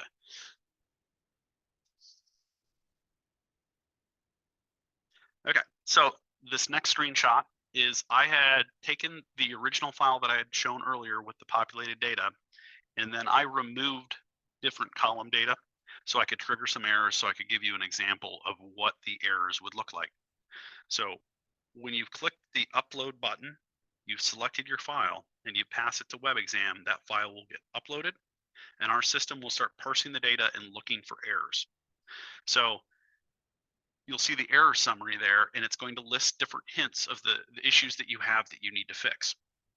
So errors in the upload process will stop you from processing that file. You will not be able to continue on past this point, but those errors will help you go back to your original file and look at it and determine what's wrong and make those corrections. Once you've corrected all of the errors in your upload file, you can go back and re-upload it. We'll then parse it again and we'll let you know of any additional errors. This might take a couple of times if you have some errors that you just need to hunt down and figure out what's the issue and resolve it. But most of these errors here are like what you're going to see when one of the columns is blank. There is an example error there of where the data that was input was not valid for that column. And there you can go back to the documentation that we have and look up what that format should be. There is one there that says 3 rows, no matching program in building with teacher. Now that one's a little bit cryptic and most people don't understand what it means, but what it's doing is it's saying those 3 components that we're using to try and determine which program a student should be mapped to, the data doesn't match a program. So we can't figure out who we should assign them to. So that's where you'd want to look to solve that one. You'll additionally see if you have an upload, there is another type, not errors, but warnings. Warnings are things that will show up in yellow, and they are things that you want to review, but they don't necessarily require being fixed. So imagine you uploaded all your students 1 year, and the next year you go upload them again, but your data had the student's name change. The SSID is still the same, but maybe 1 year they were uploaded as Robert, the next year they were uploaded as Rob. That is not an error. It will not stop us from processing the file, but WebXam will notify you that there's been a change that you might want to investigate to make sure it's correct. If you mess up your upload file and maybe have the first and last name accidentally off by a row, that would throw lots of warnings, and that might be a sign where you have an issue that you really want to investigate what the issue is to correct it. Another common warning that we'll see is where a student's IRN changed. So if a student was in one part of the state and then moved, and you're now rostering that student, and they already tested in WebXam, we'll identify the SSID, we'll look up and see that that student has an account, and then we'll notice that the IRN numbers changed, so their location is moving. And it will prompt you as a warning saying this student would be moving from this location to another. If you see a lot of those, that might be that you have an error in your whole file. Otherwise, it might just be that that student moved and you would accept that and you'd be able to process the file without any additional issues as long as there's no more errors. So this is a upload of where I did a file without any errors. So there's no message there saying that there's warnings, there's no errors. The data down below is a representation of the file that you uploaded. And I do apologize, the screenshots, it was difficult to get a lot of the this page on. There is some additional information. There's some pagination where you can click and go see all those student data. You can kind of page through them. Some additional buttons down below. I just was having a difficult time of trying to fit it all on one page. So when you get to this point and you don't have any error messages and your file has been uploaded, down at the bottom of this page, there is a button to submit. We do sometimes have people that think that when they get to this page and they see the student information listed that they're done. This page here, the upload preview, is the first step where we're processing and telling you if there's any errors, but you need to take one more step, which is to hit the process button. I believe it says process, it's down below, that will actually say, okay, load all this information. I'm done with my edits to my file. And again, if you do see errors or warnings that you want to fix, just stop at this point, go back to your original file, make your edits, and then upload again and run those checks again. So this is the lower section of that screen. So there is the process upload that you'd use to trigger that upload. Once you hit process upload, there's a bar that will start showing up. This blue bar down below, it'll go from 10, 20, 30 as it's working its way through that file. Once the whole file has been processed, you'll get to 100%. And down below that, you'll see the upload results. We'll populate a little area there that'll tell you this is what happened. You can click the button to copy that information in case you want to send it off to the teacher or someone else and say, yes, we processed these 49 students.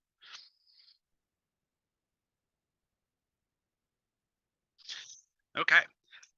So there are a couple of pieces that I want to talk about here about the upload process and why it is important. So generally, when I speak to a new district or a district that's trying to get a better handle on how their CTE report card came back and how they want to make those improvements, I'll usually talk about rostering the students, making sure everybody is in there, and then some processes to make sure that you're testing all those students that are enrolled in courses. I'll generally recommend that a district tries to set up at least 2 administrators, and they can be district testing coordinators, they can be administrators, but trying to have a couple of people that become fairly familiar with WebXam. You may have one person that really takes on that role, becomes very familiar, and then is usually calling us with support issues or questions or anything like that. And then they're handling most of the local support there where a teacher might have an issue and they can go to that administrator. I recommend trying to cross train at least 2 people, just simply because if somebody wants to take a vacation or if somebody retires, you have somebody else that can step into that role. It's not a requirement that you have to, but you do have the ability to try and get a couple of people up to speed. And then with that administrator role, I generally recommend them thinking about a couple of different processes that they'll run throughout the year. So when I usually walk through somebody about the timeline of WebXam, I'll recommend thinking about like late spring or early summer after students have graduated. One thing that you might want to do at that point, you can either do it after students graduated or early fall, right before you start to do your roster uploads, would be to look at archiving students who graduated. So WebXam has the ability to hide student accounts that are no longer enrolled at your school and will not test again. That's when we recommend that you use the archive feature. There is a nice process where you can go in to the secondary students list menu, and there is a filter option that will let you filter the students based off of their graduation year. If you do that after graduation happens or in early fall, filter down to the students from the previous school year, you can then check mark the very first check mark, which will select all the students. You can then go to the bulk actions menu, the drop down menu that's just above the student list, and you can select archive and click apply.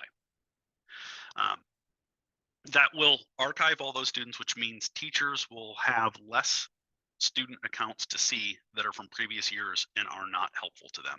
A lot of teachers will want to see just the kids that they have, and this is a good process to do to try and minimize how many accounts they're seeing. Once you have that done, when you're preparing to do your roster upload, I recommend thinking about who the teachers are that you have for the upcoming school year. If you have any teachers that changed or a new teacher coming in, you're going to want to make sure that you create your teacher accounts before you roster your students. You have to do that manually in WebXam one by one underneath the teacher menu. So in WebXam, there's teacher menu, and then there's a new button. You're going to enter in the teacher information, including the teacher's certificate ID, which is critical to have accurate because you're going to later have the roster upload look at that same ID to determine who the teacher is that the student's going to be attached to. So before you roster, make sure you make all the changes to your teacher accounts that are needed for the upcoming school year. Then you can go ahead and prepare your roster file. If you have the student information, let's say Dazzle, that can export those files, you'll collect those files, or you might download our template file and pull the information manually out of your student information system and populate it into that template. Again, I recommend rostering all students who are enrolled in any CTE or FCS class for that coming school year. That will make sure that their data is accurate. I then would recommend, after you roster their students or before you send that file up, see if you can get the accommodation data for the school year.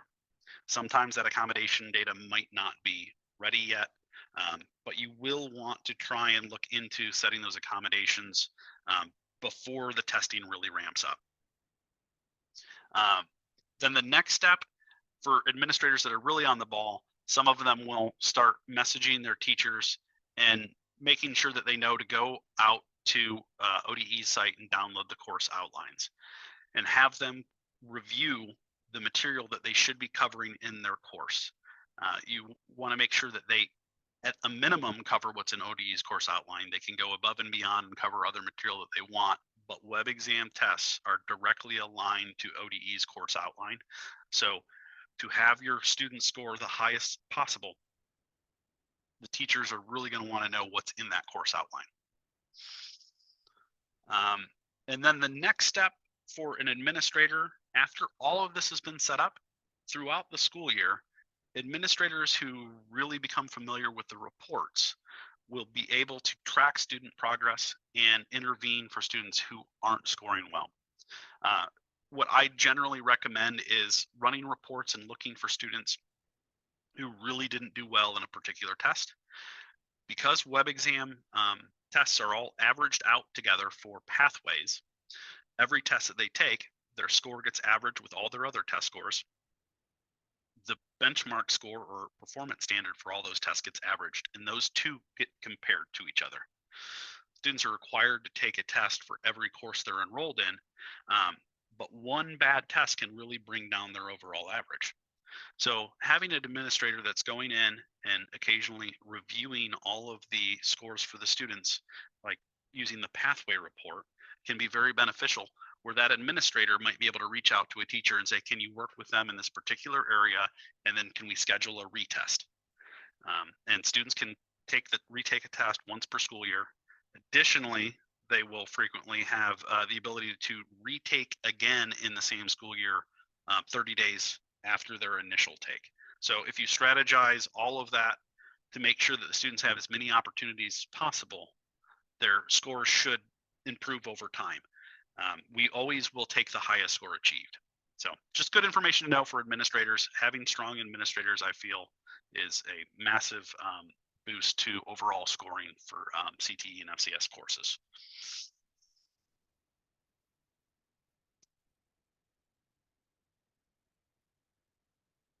And it seems like my PowerPoint is not progressing. Let me see if I can.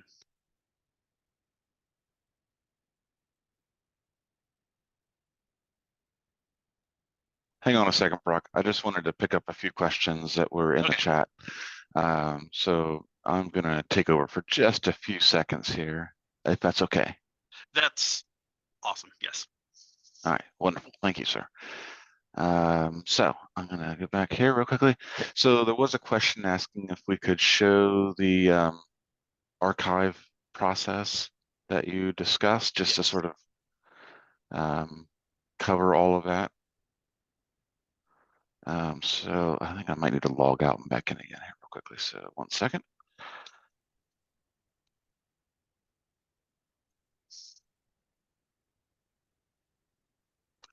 So the archiving student process will typically work as follows. You'll select a group of students.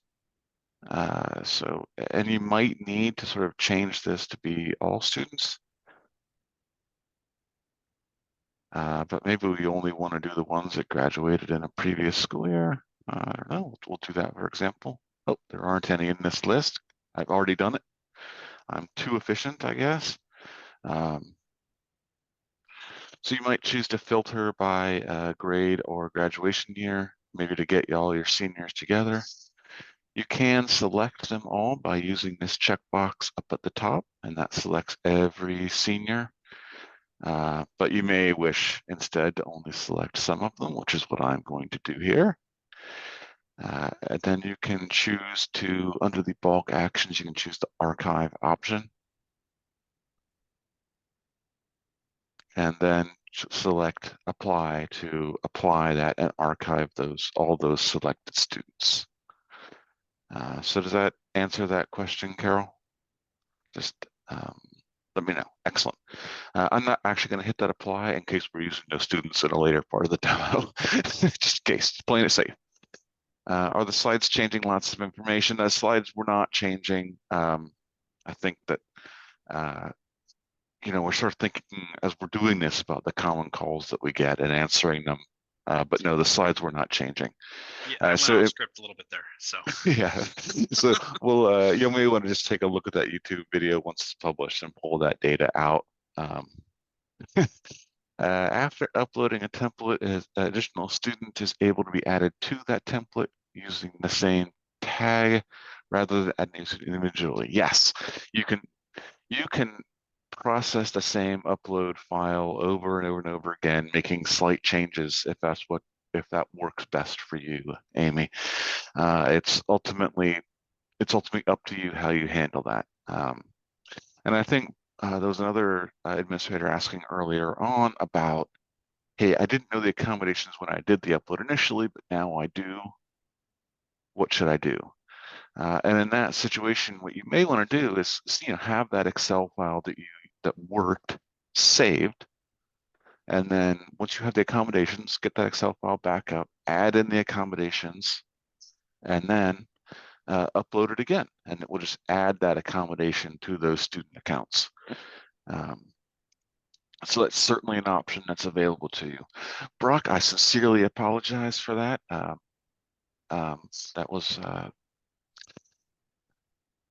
was I just wanted to get through some of those questions that were out there. Did I miss any questions? All right, well, I'm sure there'll be more. So back to you, Brock. You can just request remote control again. Thank you. I was a little confused. Nothing was responding. All right. Okay. So now I'm gonna just do a quick walkthrough to the Activate Tests menu. This is something that frequently is going to be done by the teachers when they're preparing to give their test. It also can be done by administrators, so both individuals can do it. An administrator can activate a test for a teacher. There are some school districts that actually choose to do it like that when they have a testing lab, and they might have an individual who's in charge of activating tests, and students come in to take their test there.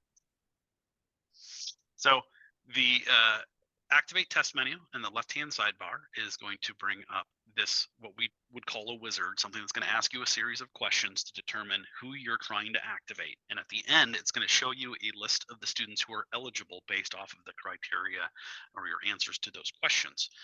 So the first thing it's going to ask you is to select the teacher. Now, if a teacher is doing this, WebXam is going to know that it's going to be activating for them, so it's going to pre-populate their name there.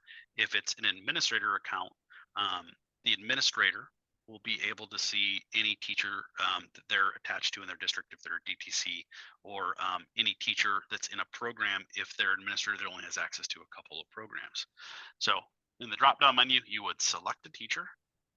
So now I've selected a teacher, and then I'm going to go ahead and hit next. And that is going to take me to a page that's going to ask you what type of test are you trying to activate. This menu will change depending on what testing window we are in throughout the year. So at the very beginning of the year in early fall, late summer, this would say pre-tests. And that's the only test that is available at that point in time. Then generally, usually sometime in September, pre-testing closes. There's usually a couple of weeks gap. And then October, we roll out the post tests and the field tests. And that's what's available here. The field tests are considered a form of post test. So The only option right now, as you would see if you logged in there today, would be to select post test. Um, as a side note, you can also have, if you have students that had an uncompleted test, you might see another option here. So if there was a fire drill and the students were told to close the browser and leave the building, um, you would be able to go back in and see an option that says saved test, and that would be any test that was started but not ever submitted. So just side note, that's another option that would show up in that menu. So I've then hit the next button, and it's going to start determining which program and which test we're looking to activate. So it's going to ask you which program, and this is very helpful because this is how we're using the new system in programs to really narrow down and try and prevent the wrong tests from being activated. Um, Another change that's happened in here is on the previous area, there used to be a question that would ask you who was the owner of the program. We've eliminated that with the new program. So we used to have to ask what district had applied to have a CTE 26 approved program. And there could be a situation where a teacher had to choose which one so that we knew where we were reporting the data to. We don't need to do that anymore because we're moving to the program system, and we have the approved program data with the CTE 26s populated into the programs menu that Richard showed earlier.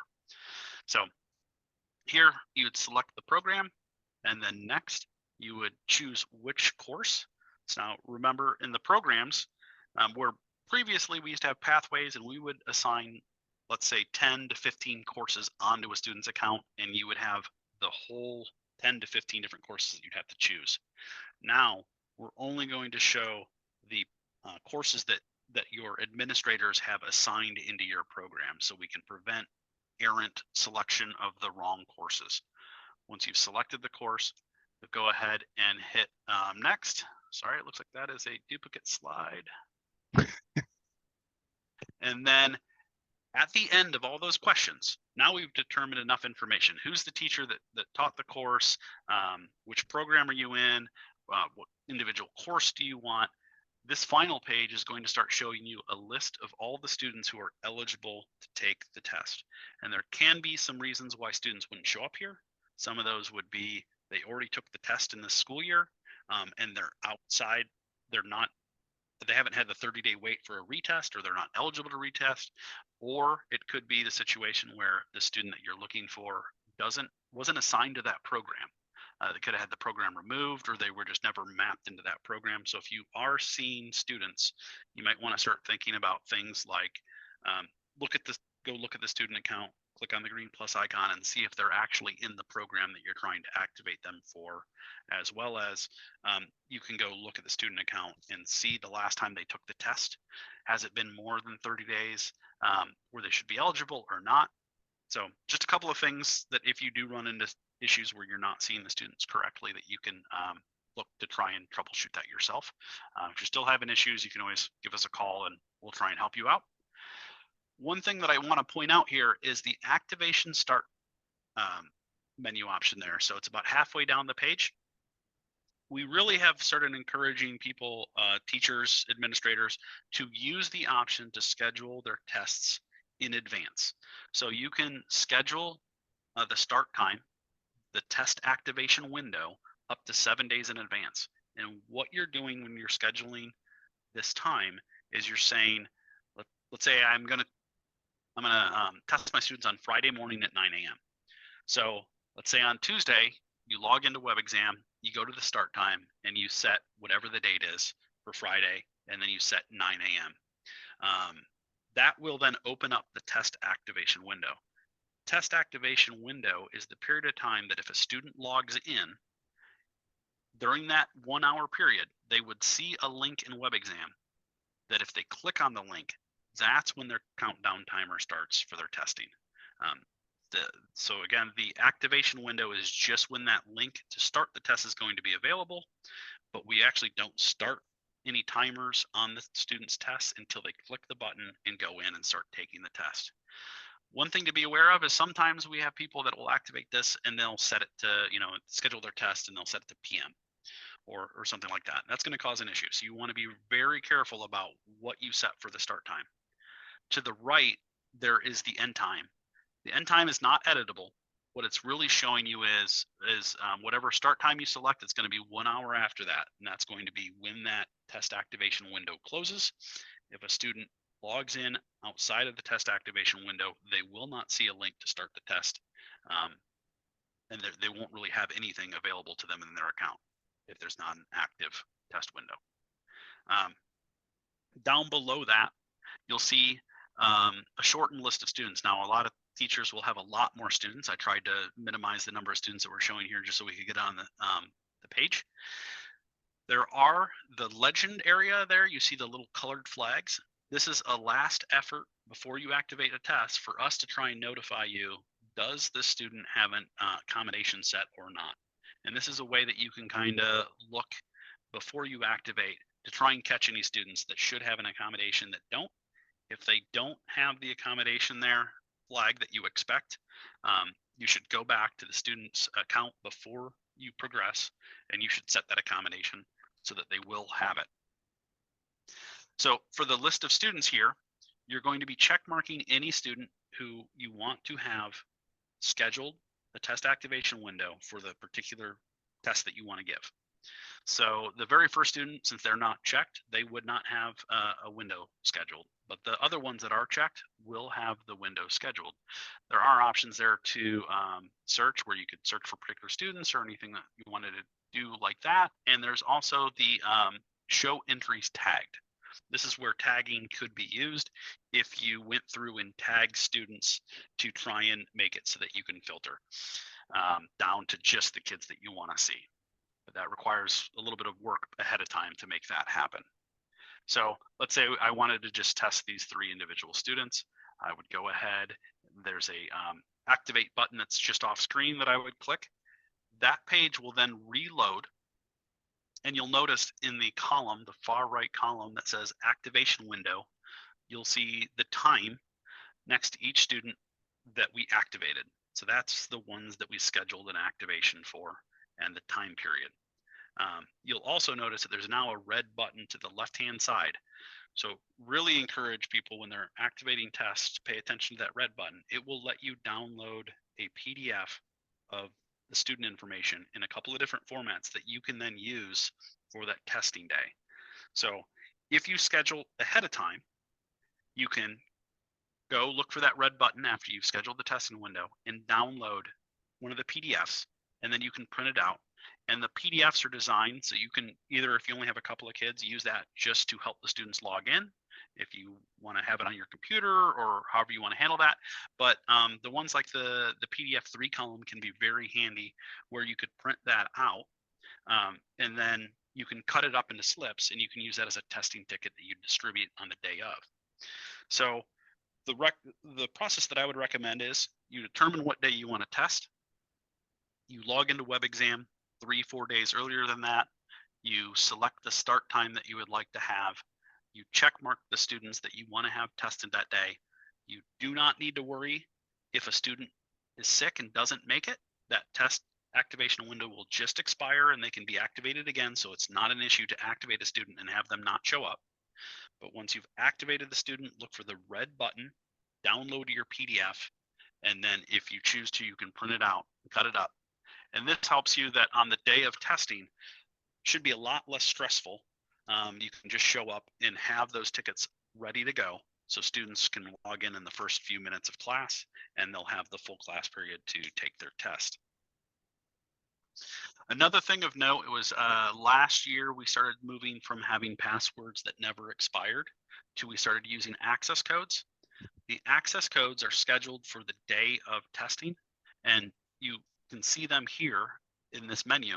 We will frequently get calls from individuals who are going in and looking to where we used to post the passwords when they're viewing the student list page that shows all the students, and they're looking for the password and we don't show it.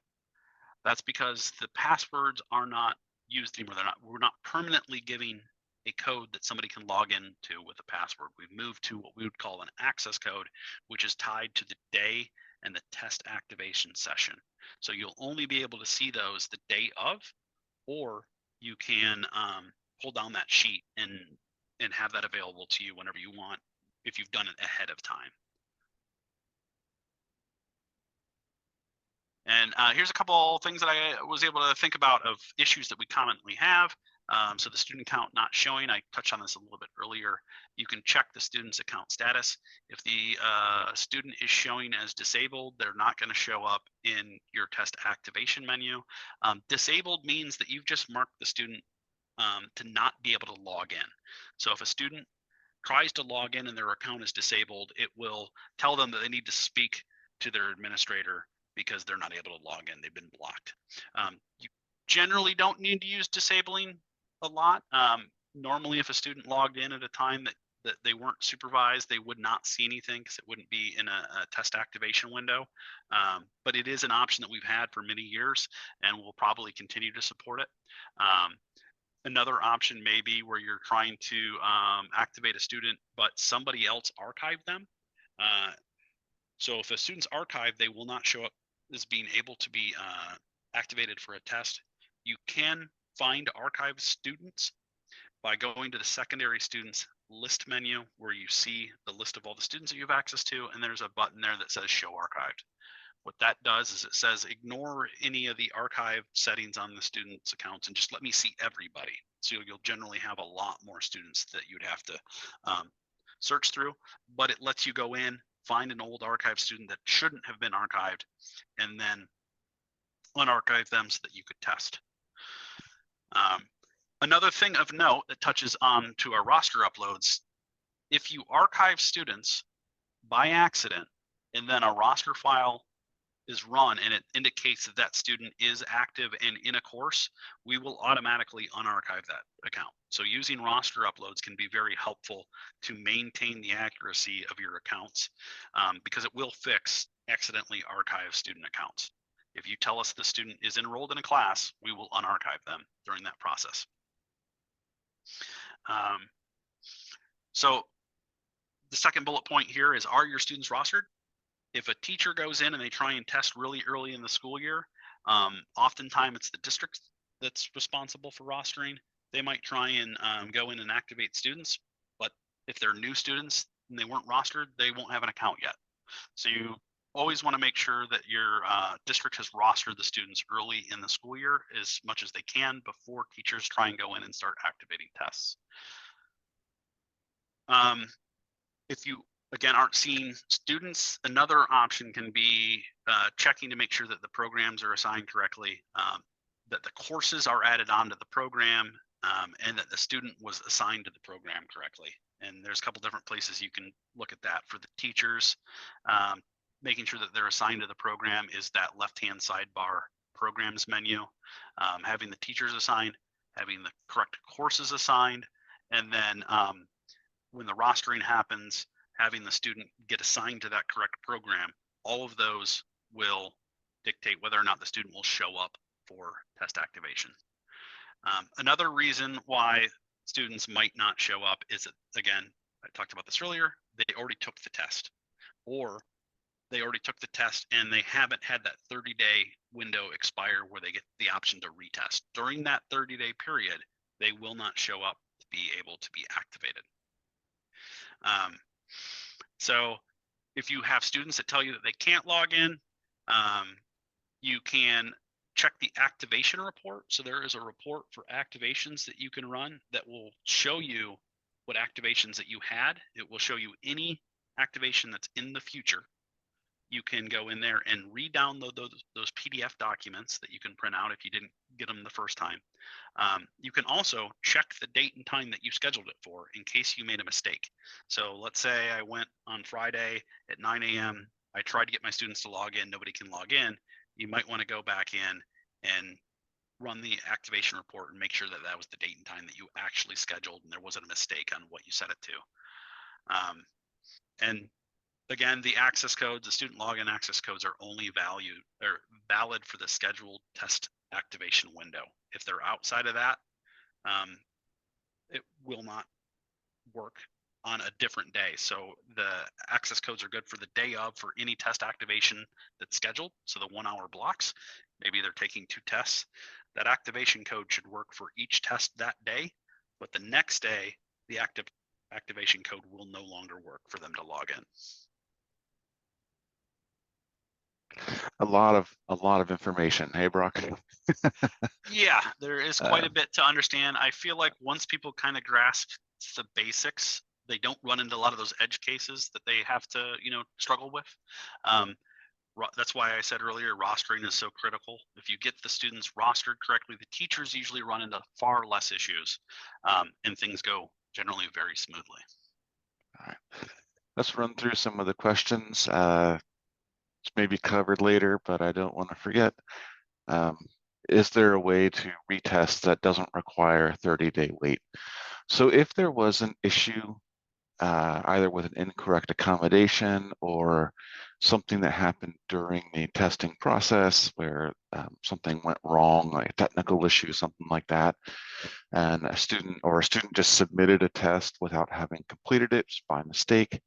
In those kinds of situations, you can request a test reset from ODE or DEW so that they can allow us to reopen that test or reset that test for that student.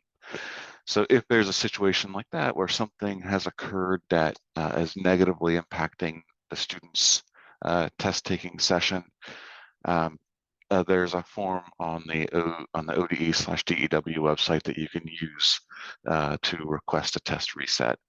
And then you wouldn't have to wait 30 days, and you wouldn't have to, you would still then be able to retest that student later if necessary. So just if those kinds of issues occur, there is a form on the ODE website, but you're welcome to reach out to us directly, and we can sort of help you with that process.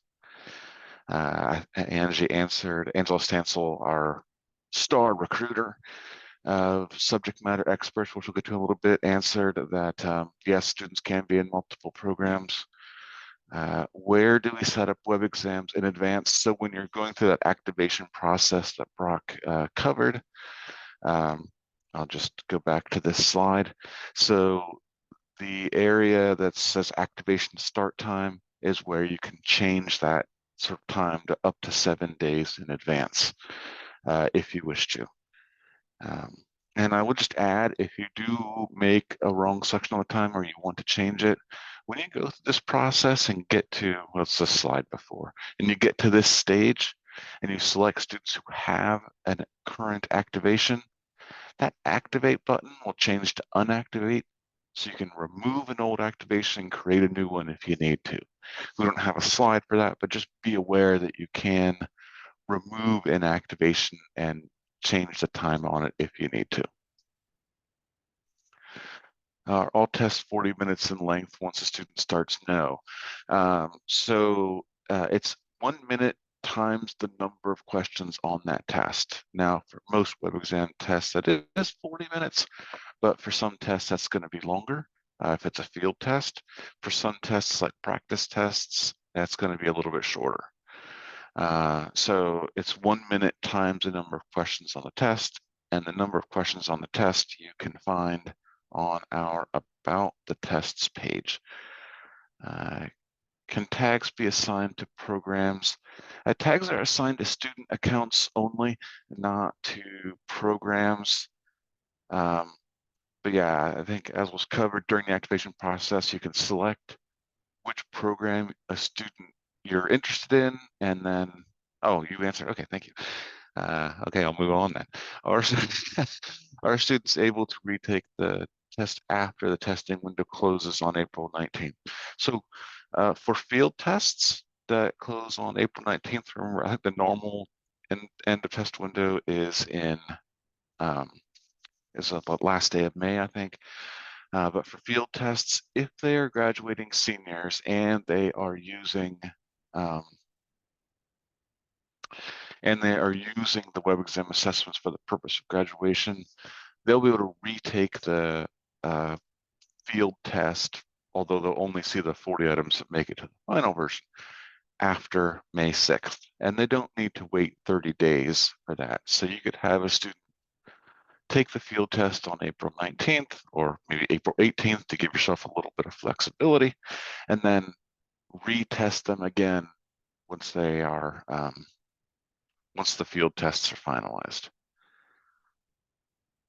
Is there anyway?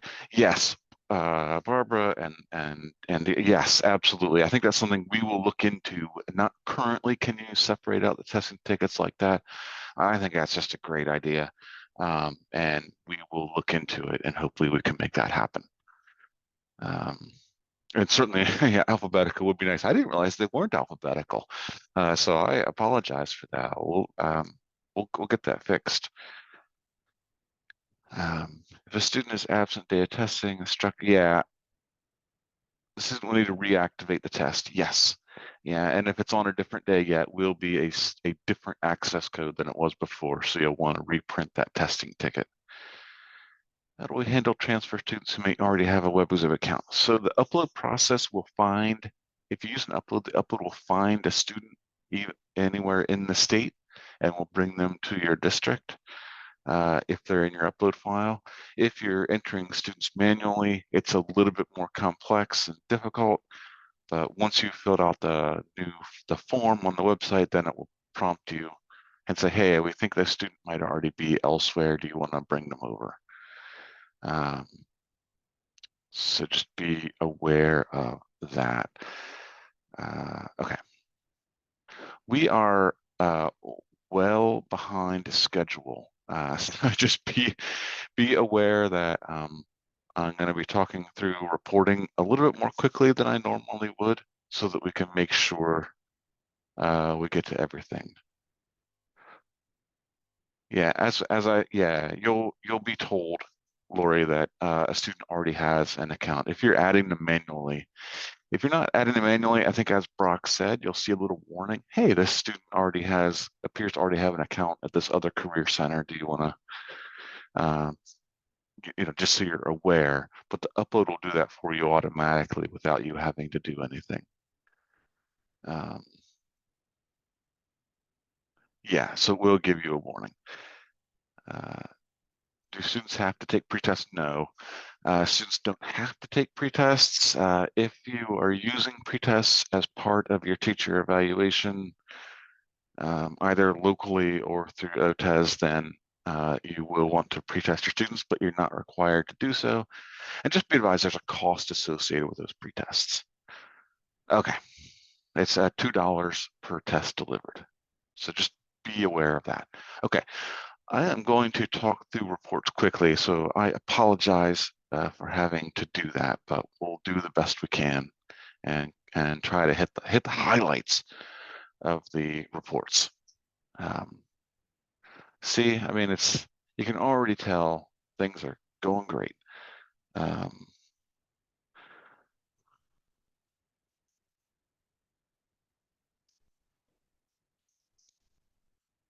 right, this is what happens when you rush.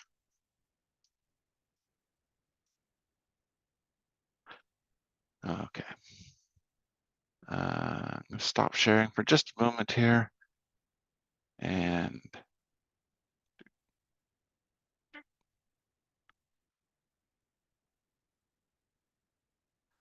I wish I had one of those technical difficulty screens that I could put up.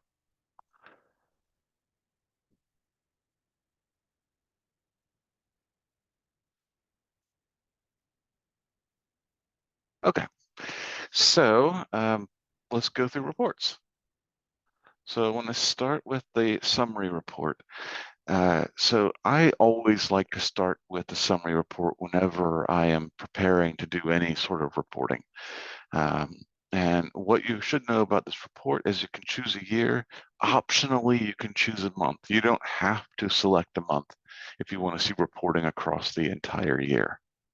But you can if you just want to see what testing has occurred in a particular month.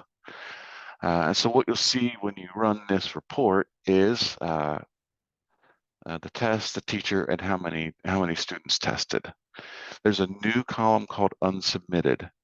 And so this will show you if you have any students that didn't submit a test for some reason, and that's outside of the current day, then you'll see this unsubmitted column and you'll see if there's any students.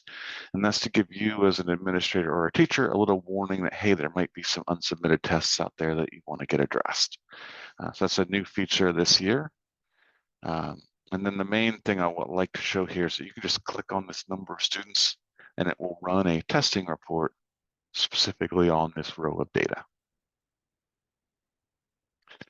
And I like to do that because then you can know what that tests have been taken. You can see some data about those tests. And then if you want to, you can choose to filter down from there. Maybe you only want to see the students who are graduating this year that took that test, for example. And you'll see there's only one senior. So I like to sort of, in the summary report, click that link for the number of tests, go into the testing report, and then filter from there, which is an extra step, but it can cut down on issues where you're expecting to see students and are not. You can click this show additional details to show some additional data. And the main thing I wanted to show here was that we've added these two new columns. And these columns show you how much time the student had to complete that test and how much time the student actually took. So if this is blank, this time allowed, then that means the student had unlimited time to complete the test. And if and so then they'll see how much time they took in testing. So in this case, it took them 16 minutes to complete the test. I'm just going to remove that one filter so we can see everybody.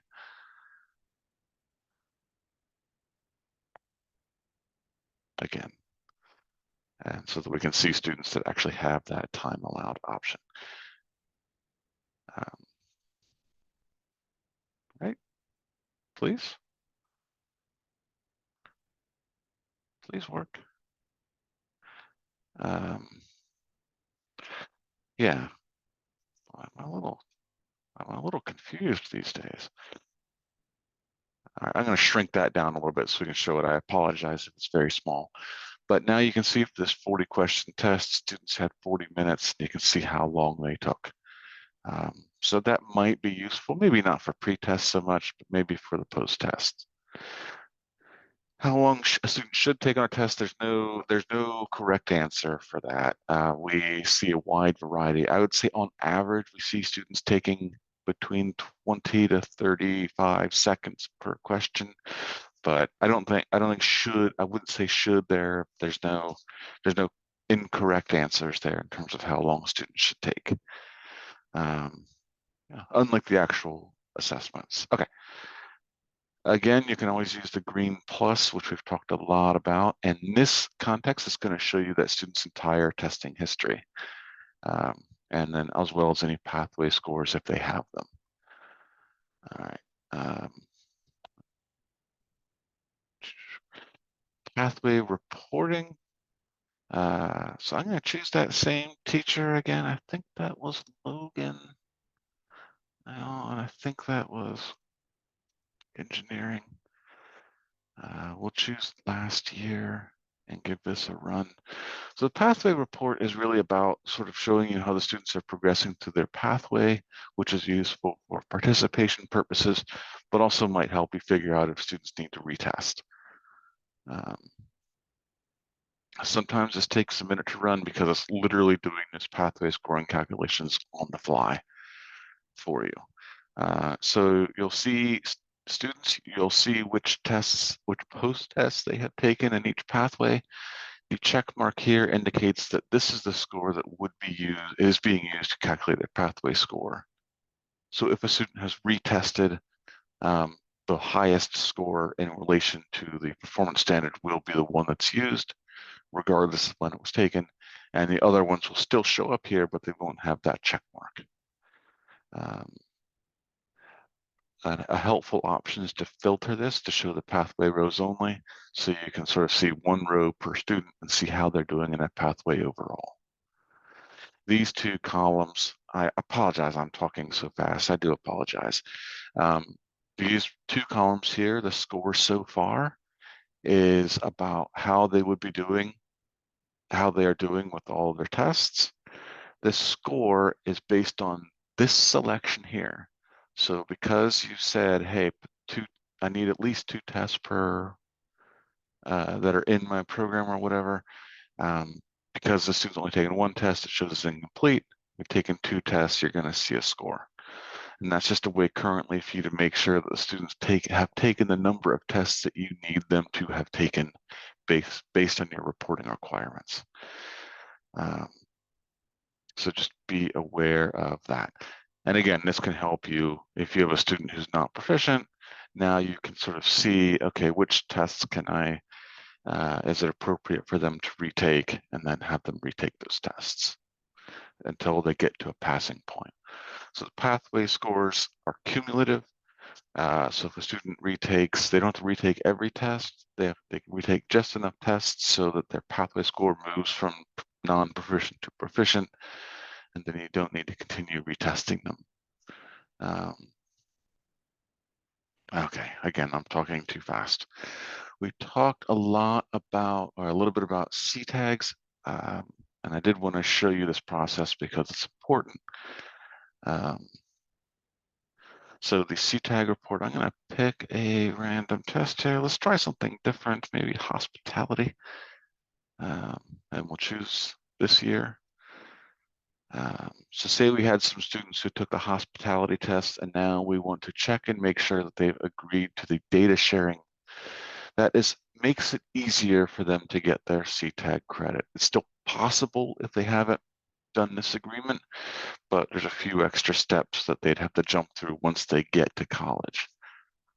So if you have students who haven't made this agreement and you want to give them the opportunity to do so, you now select the students using this checkbox, and then you would select schedule update here. So this will pop up, and this will look similar to a test activation process. You can choose a time either current or in the future. For this demonstration, we'll choose the current time, and then we'll choose schedule that window. And again, as with activation, you'll have the option to download those activated tests. It's exactly the same form. And then you can have that student log in. So let's show you what that looks like so you can see this from the student's view. I'm going to close this. I'm going to log out. I'm going to log in as that student. And I'm going to run. Okay.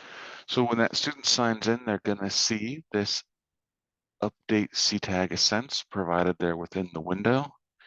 You can click here. You can see that hospitality fundamentals test because they will only be able to update Ascents on data that on tests they've taken in the current school year.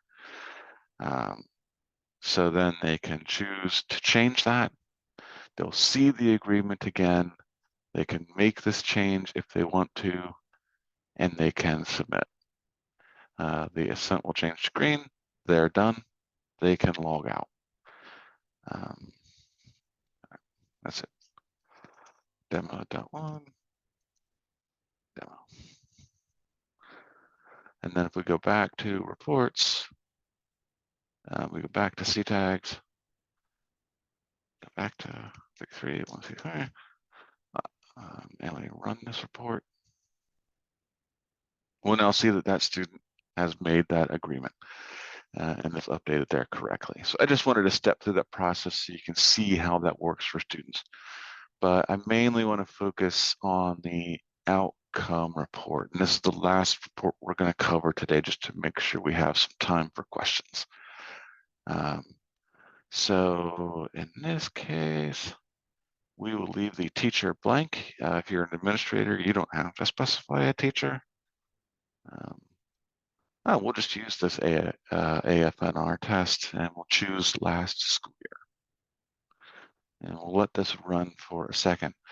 The outcome report we think is essential for helping you improve your teaching practice and for helping you make sure as you remediate your students that you remediate content that they need to improve on.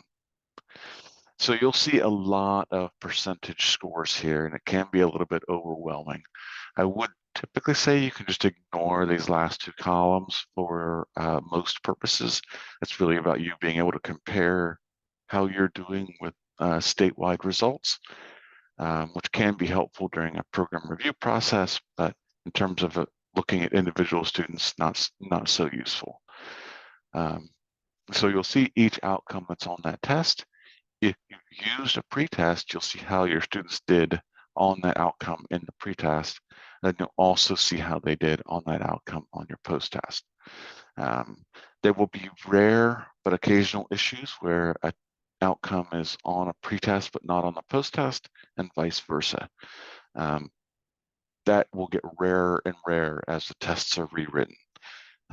Our next speaker, Dr. McHugh, has gone to great effort to prevent that from happening. But just be advised that that can happen sometimes. You can sort of get a quick view using this green plus. I might have clicked it too many times. I may have clicked it too many times. Okay, here we go. Just a quick view of how each student did in that outcome. But what you may find much more useful is the Show Student Details button. And this will completely disaggregate this data. So you'll see for every student how they did in every outcome on that test. And so if you're interested in a particular student, such as this first one, you can have this data available and you're going to retest them, and then you're going to find, hey, where is an area where they need to really improve? Maybe here is an area where they need to improve on the post-test. And you can go back to the blueprints that we covered earlier and sort of see,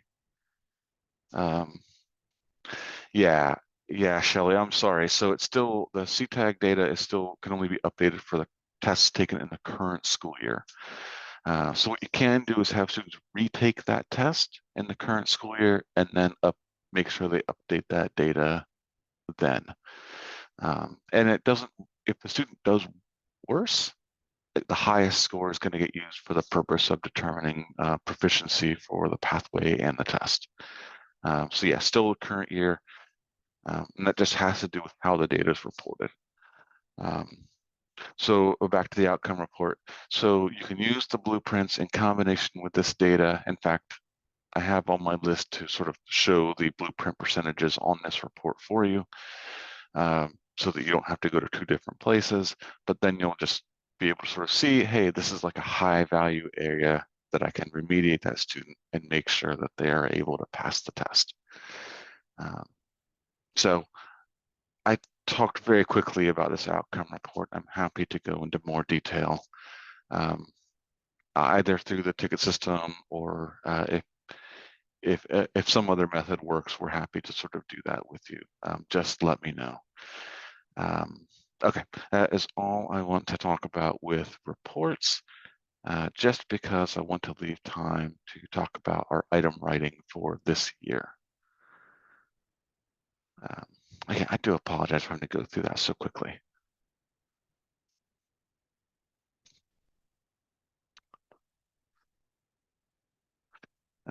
Bridget, would you like to have the floor? You have the floor. You can either Yeah, remote control my screen, or I okay. can just advance slides for you if you wish, whatever works.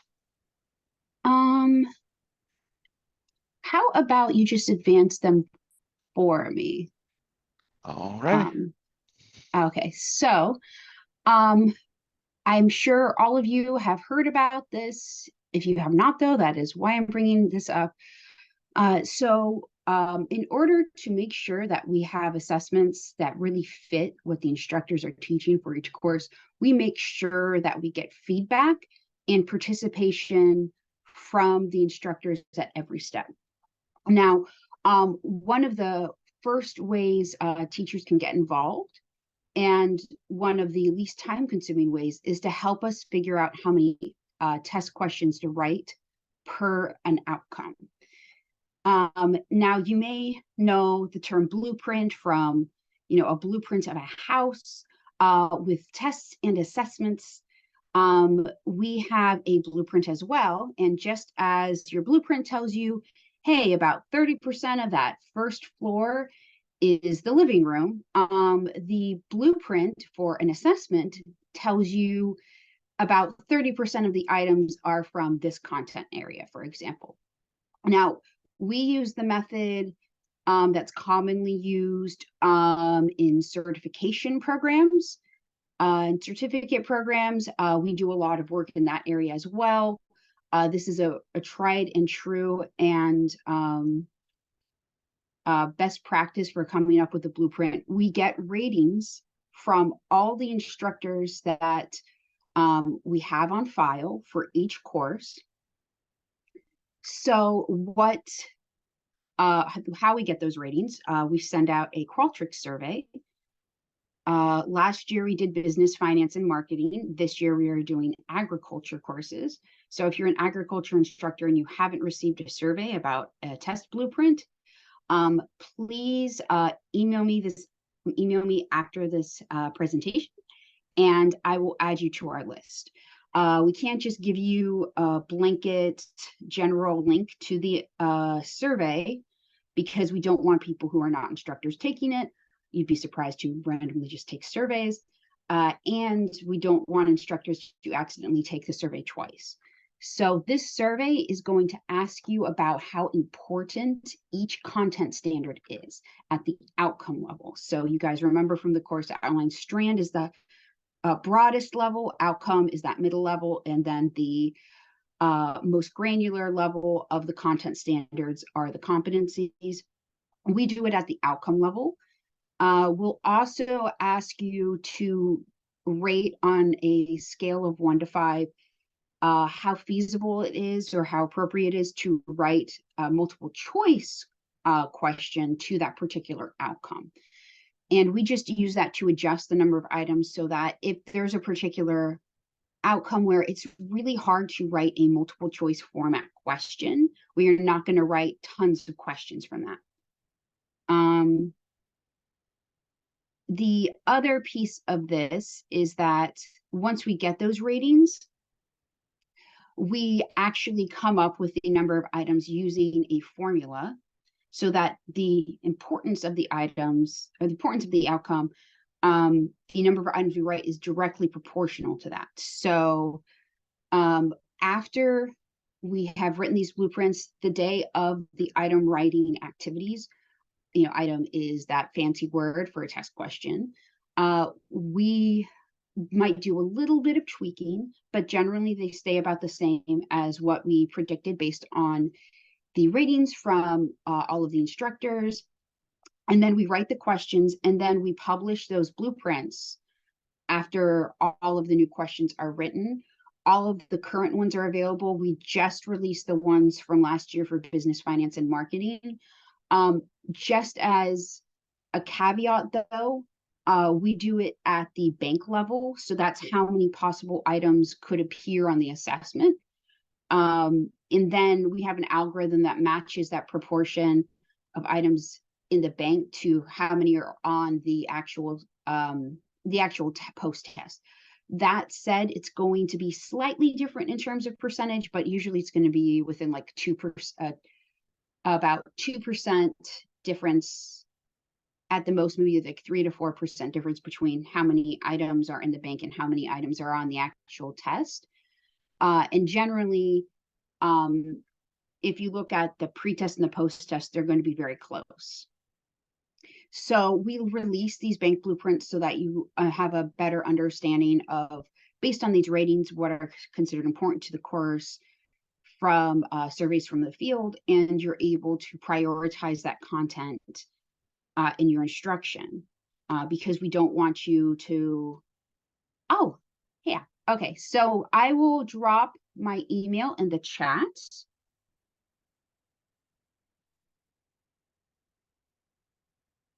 And if you go to the SEAT website as well, you can find all of our contact information. But you can just hit me q.159@osu.edu. And I will route you to the person managing the survey.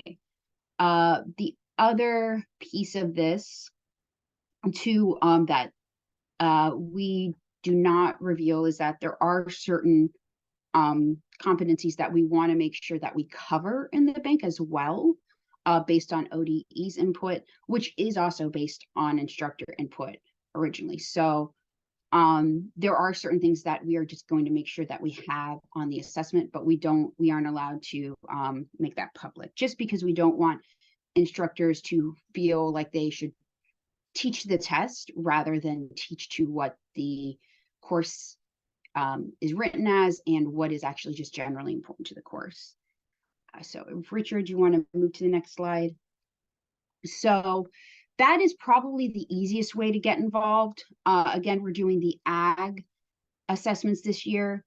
We do involve instructors. You are our subject matter experts in each of these courses. We do the same cycle that every high stakes assessment, like a certification exam, for example, or licensure exam uses. So we get SMEs involved in each point. So for the fall, right now we're doing the blueprints. We are aligning old items so that the previous assessments that we wrote, we use them as a backup bank and we align them to the new course content. And that's just as a backup bank. We also update the questions because sometimes they're starting to become outdated.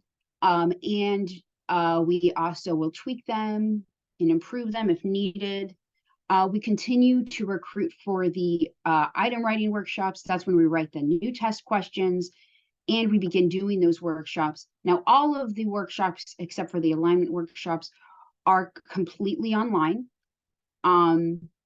So if you want to help us write new test questions, we schedule it to be from about 3 to 5 every Monday through Thursday. I think we're going to have a couple of Friday workshops this year as well, so that you can either stay on campus and just sign on to Zoom, or if you have time, you can head home and help us start writing test questions.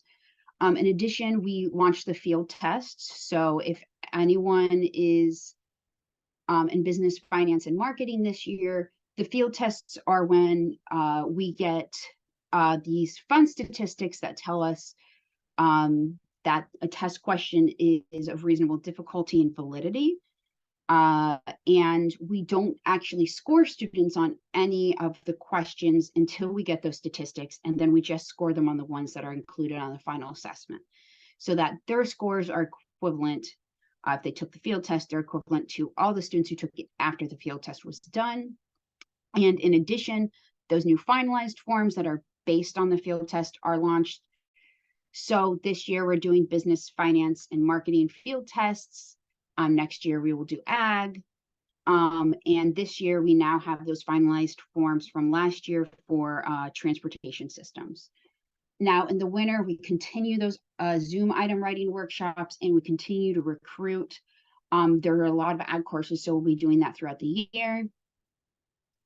In the spring, we will finish the item writing workshops this year. I believe we might be going through May, maybe possibly, I think we might actually be going into June. But we have Plan B workshops for some courses that don't have enough data from field testing. So if business, finance, and marketing doesn't get enough SMEs, or sorry, enough students to make sure that we can trust those special statistics that tell us if a test question is good, we get another level of QA from instructors like you who will look at the questions we're planning on using on the test form based on those statistics. And then we actually have that new opportunity for graduating seniors. Once we've closed the field test in April, if graduating seniors took the field test and they did not pass, we will allow them to retake the test using the finalized form before they graduate, just so that they have that opportunity. Normally, if they weren't a graduating senior, they could always retake it the next year. And then in terms of the summer, we also do a process. Again, this is based on best practices for all important tests, including certification exams. We do a process called standard setting, and it helps us come up with a cut score. That is one other activity that you would have to do in person, because you're looking at all of the test questions we wrote for each course. And then there's also usually a lot of web exam system improvements or updates, because students are not taking the assessment. That allows my wonderful IT extraordinaires like Richard and Brock and Tyler and Kevin to be in the system, improving things for the next year.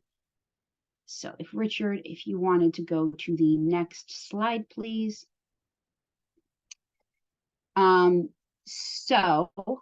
Just to give you an idea of what those item writing workshops look like that we do through Zoom, we do a blueprint review and approval. So we just make sure that that blueprint looks good.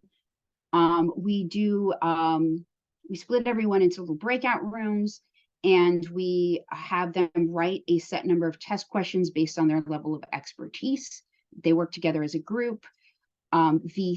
The third step, we have another meeting. It's another 2-hour meeting where we split the bank into thirds, and then we have other people, like other parts of the item writing group, look at the questions and do another level of QA. Sometimes we'll do a couple of different tweaks. Sometimes we realize that the question doesn't look as good as we would like it to, and we just drop it from the test bank.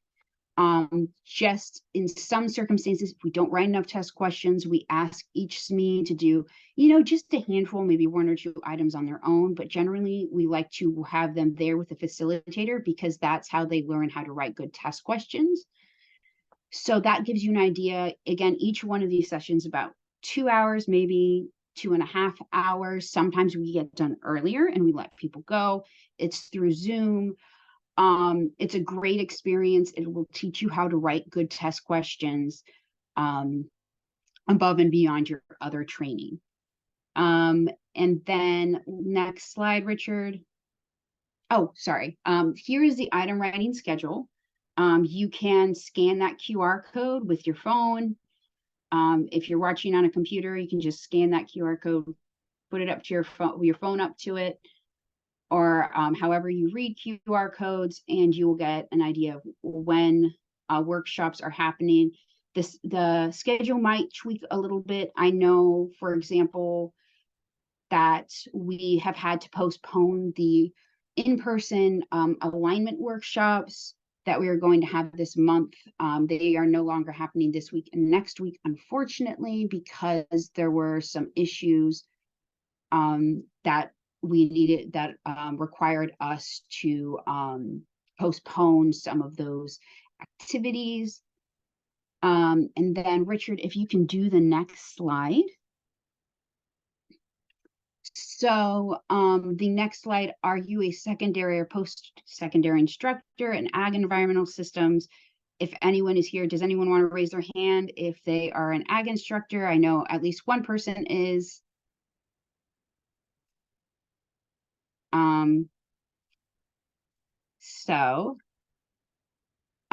If you are, this gives you just a little bit of idea of some of the benefits. You can do the sign up form if you use that QR code and you have not participated. We actually do give you a stipend, depending on what the policies are for your particular district.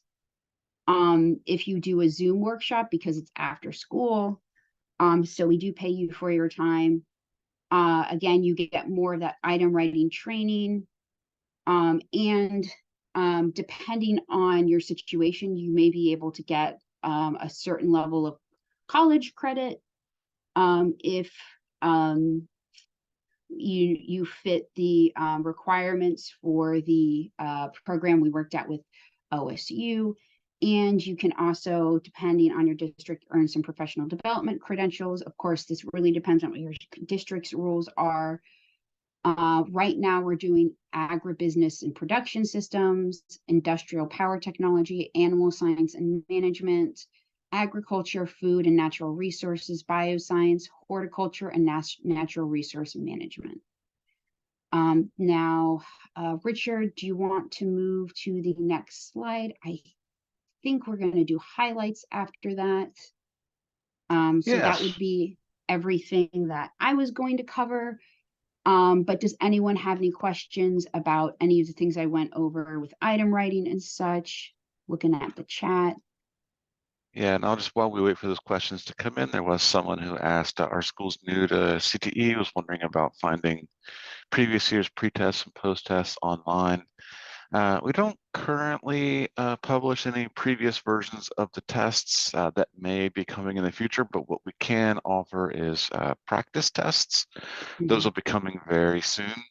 They should have arrived yesterday, but a slight issue there, so they'll turn up. So the practice tests are 20 questions long. They're not specific to a subject code. They're specific to the pathway overall.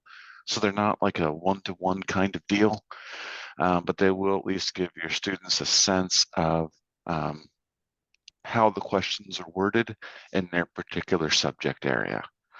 And I see Angie mentioned the test security rulebook, which can be very useful. The WebXam Test Security Rulebook, another fun Google search, that really goes into sort of how to set up your classroom and what rules to follow, what information students can have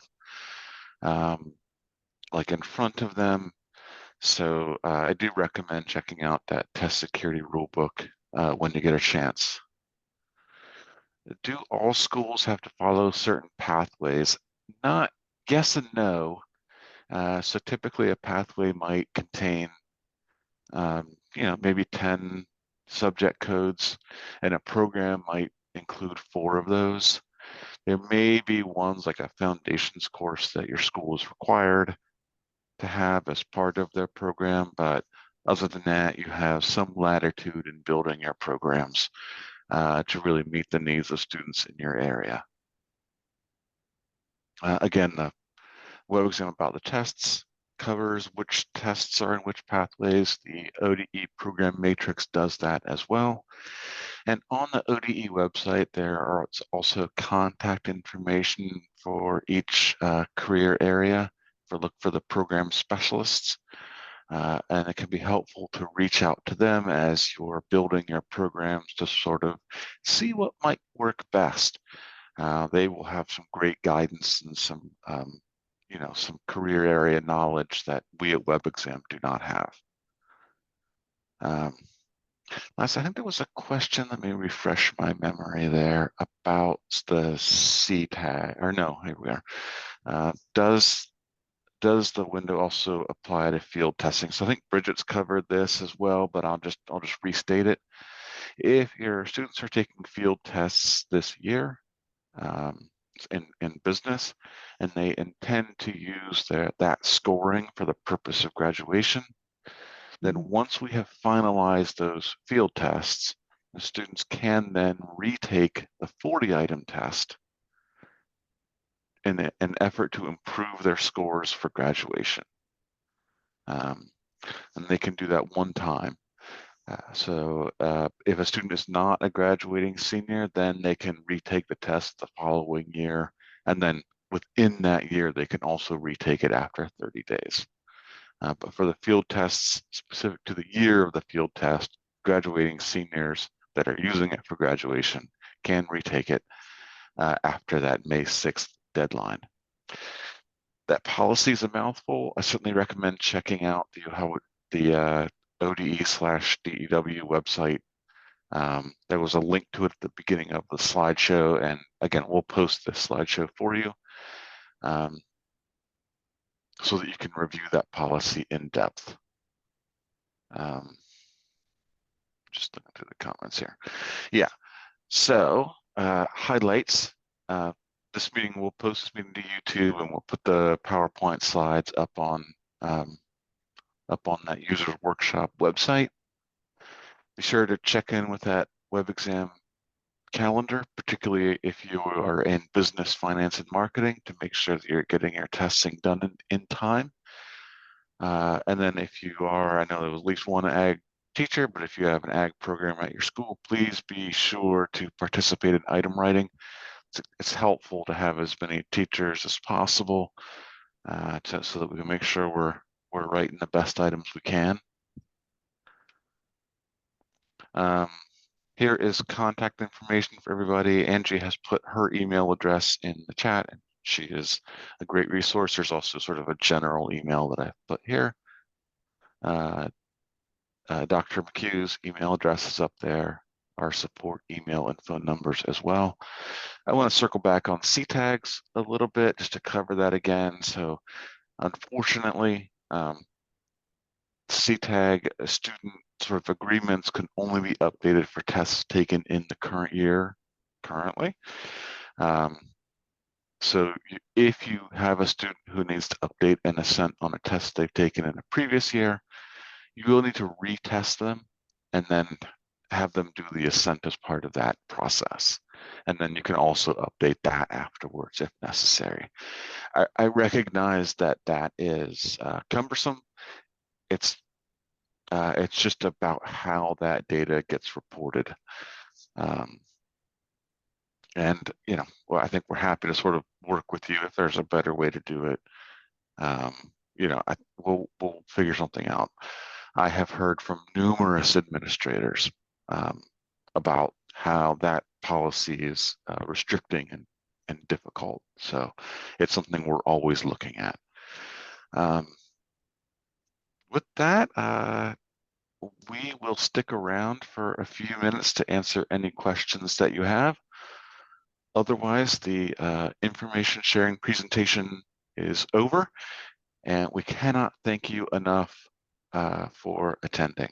So have a wonderful rest of your day, and support at webexam.org whenever you need us. So again, we'll stick around for a little bit if you have more questions.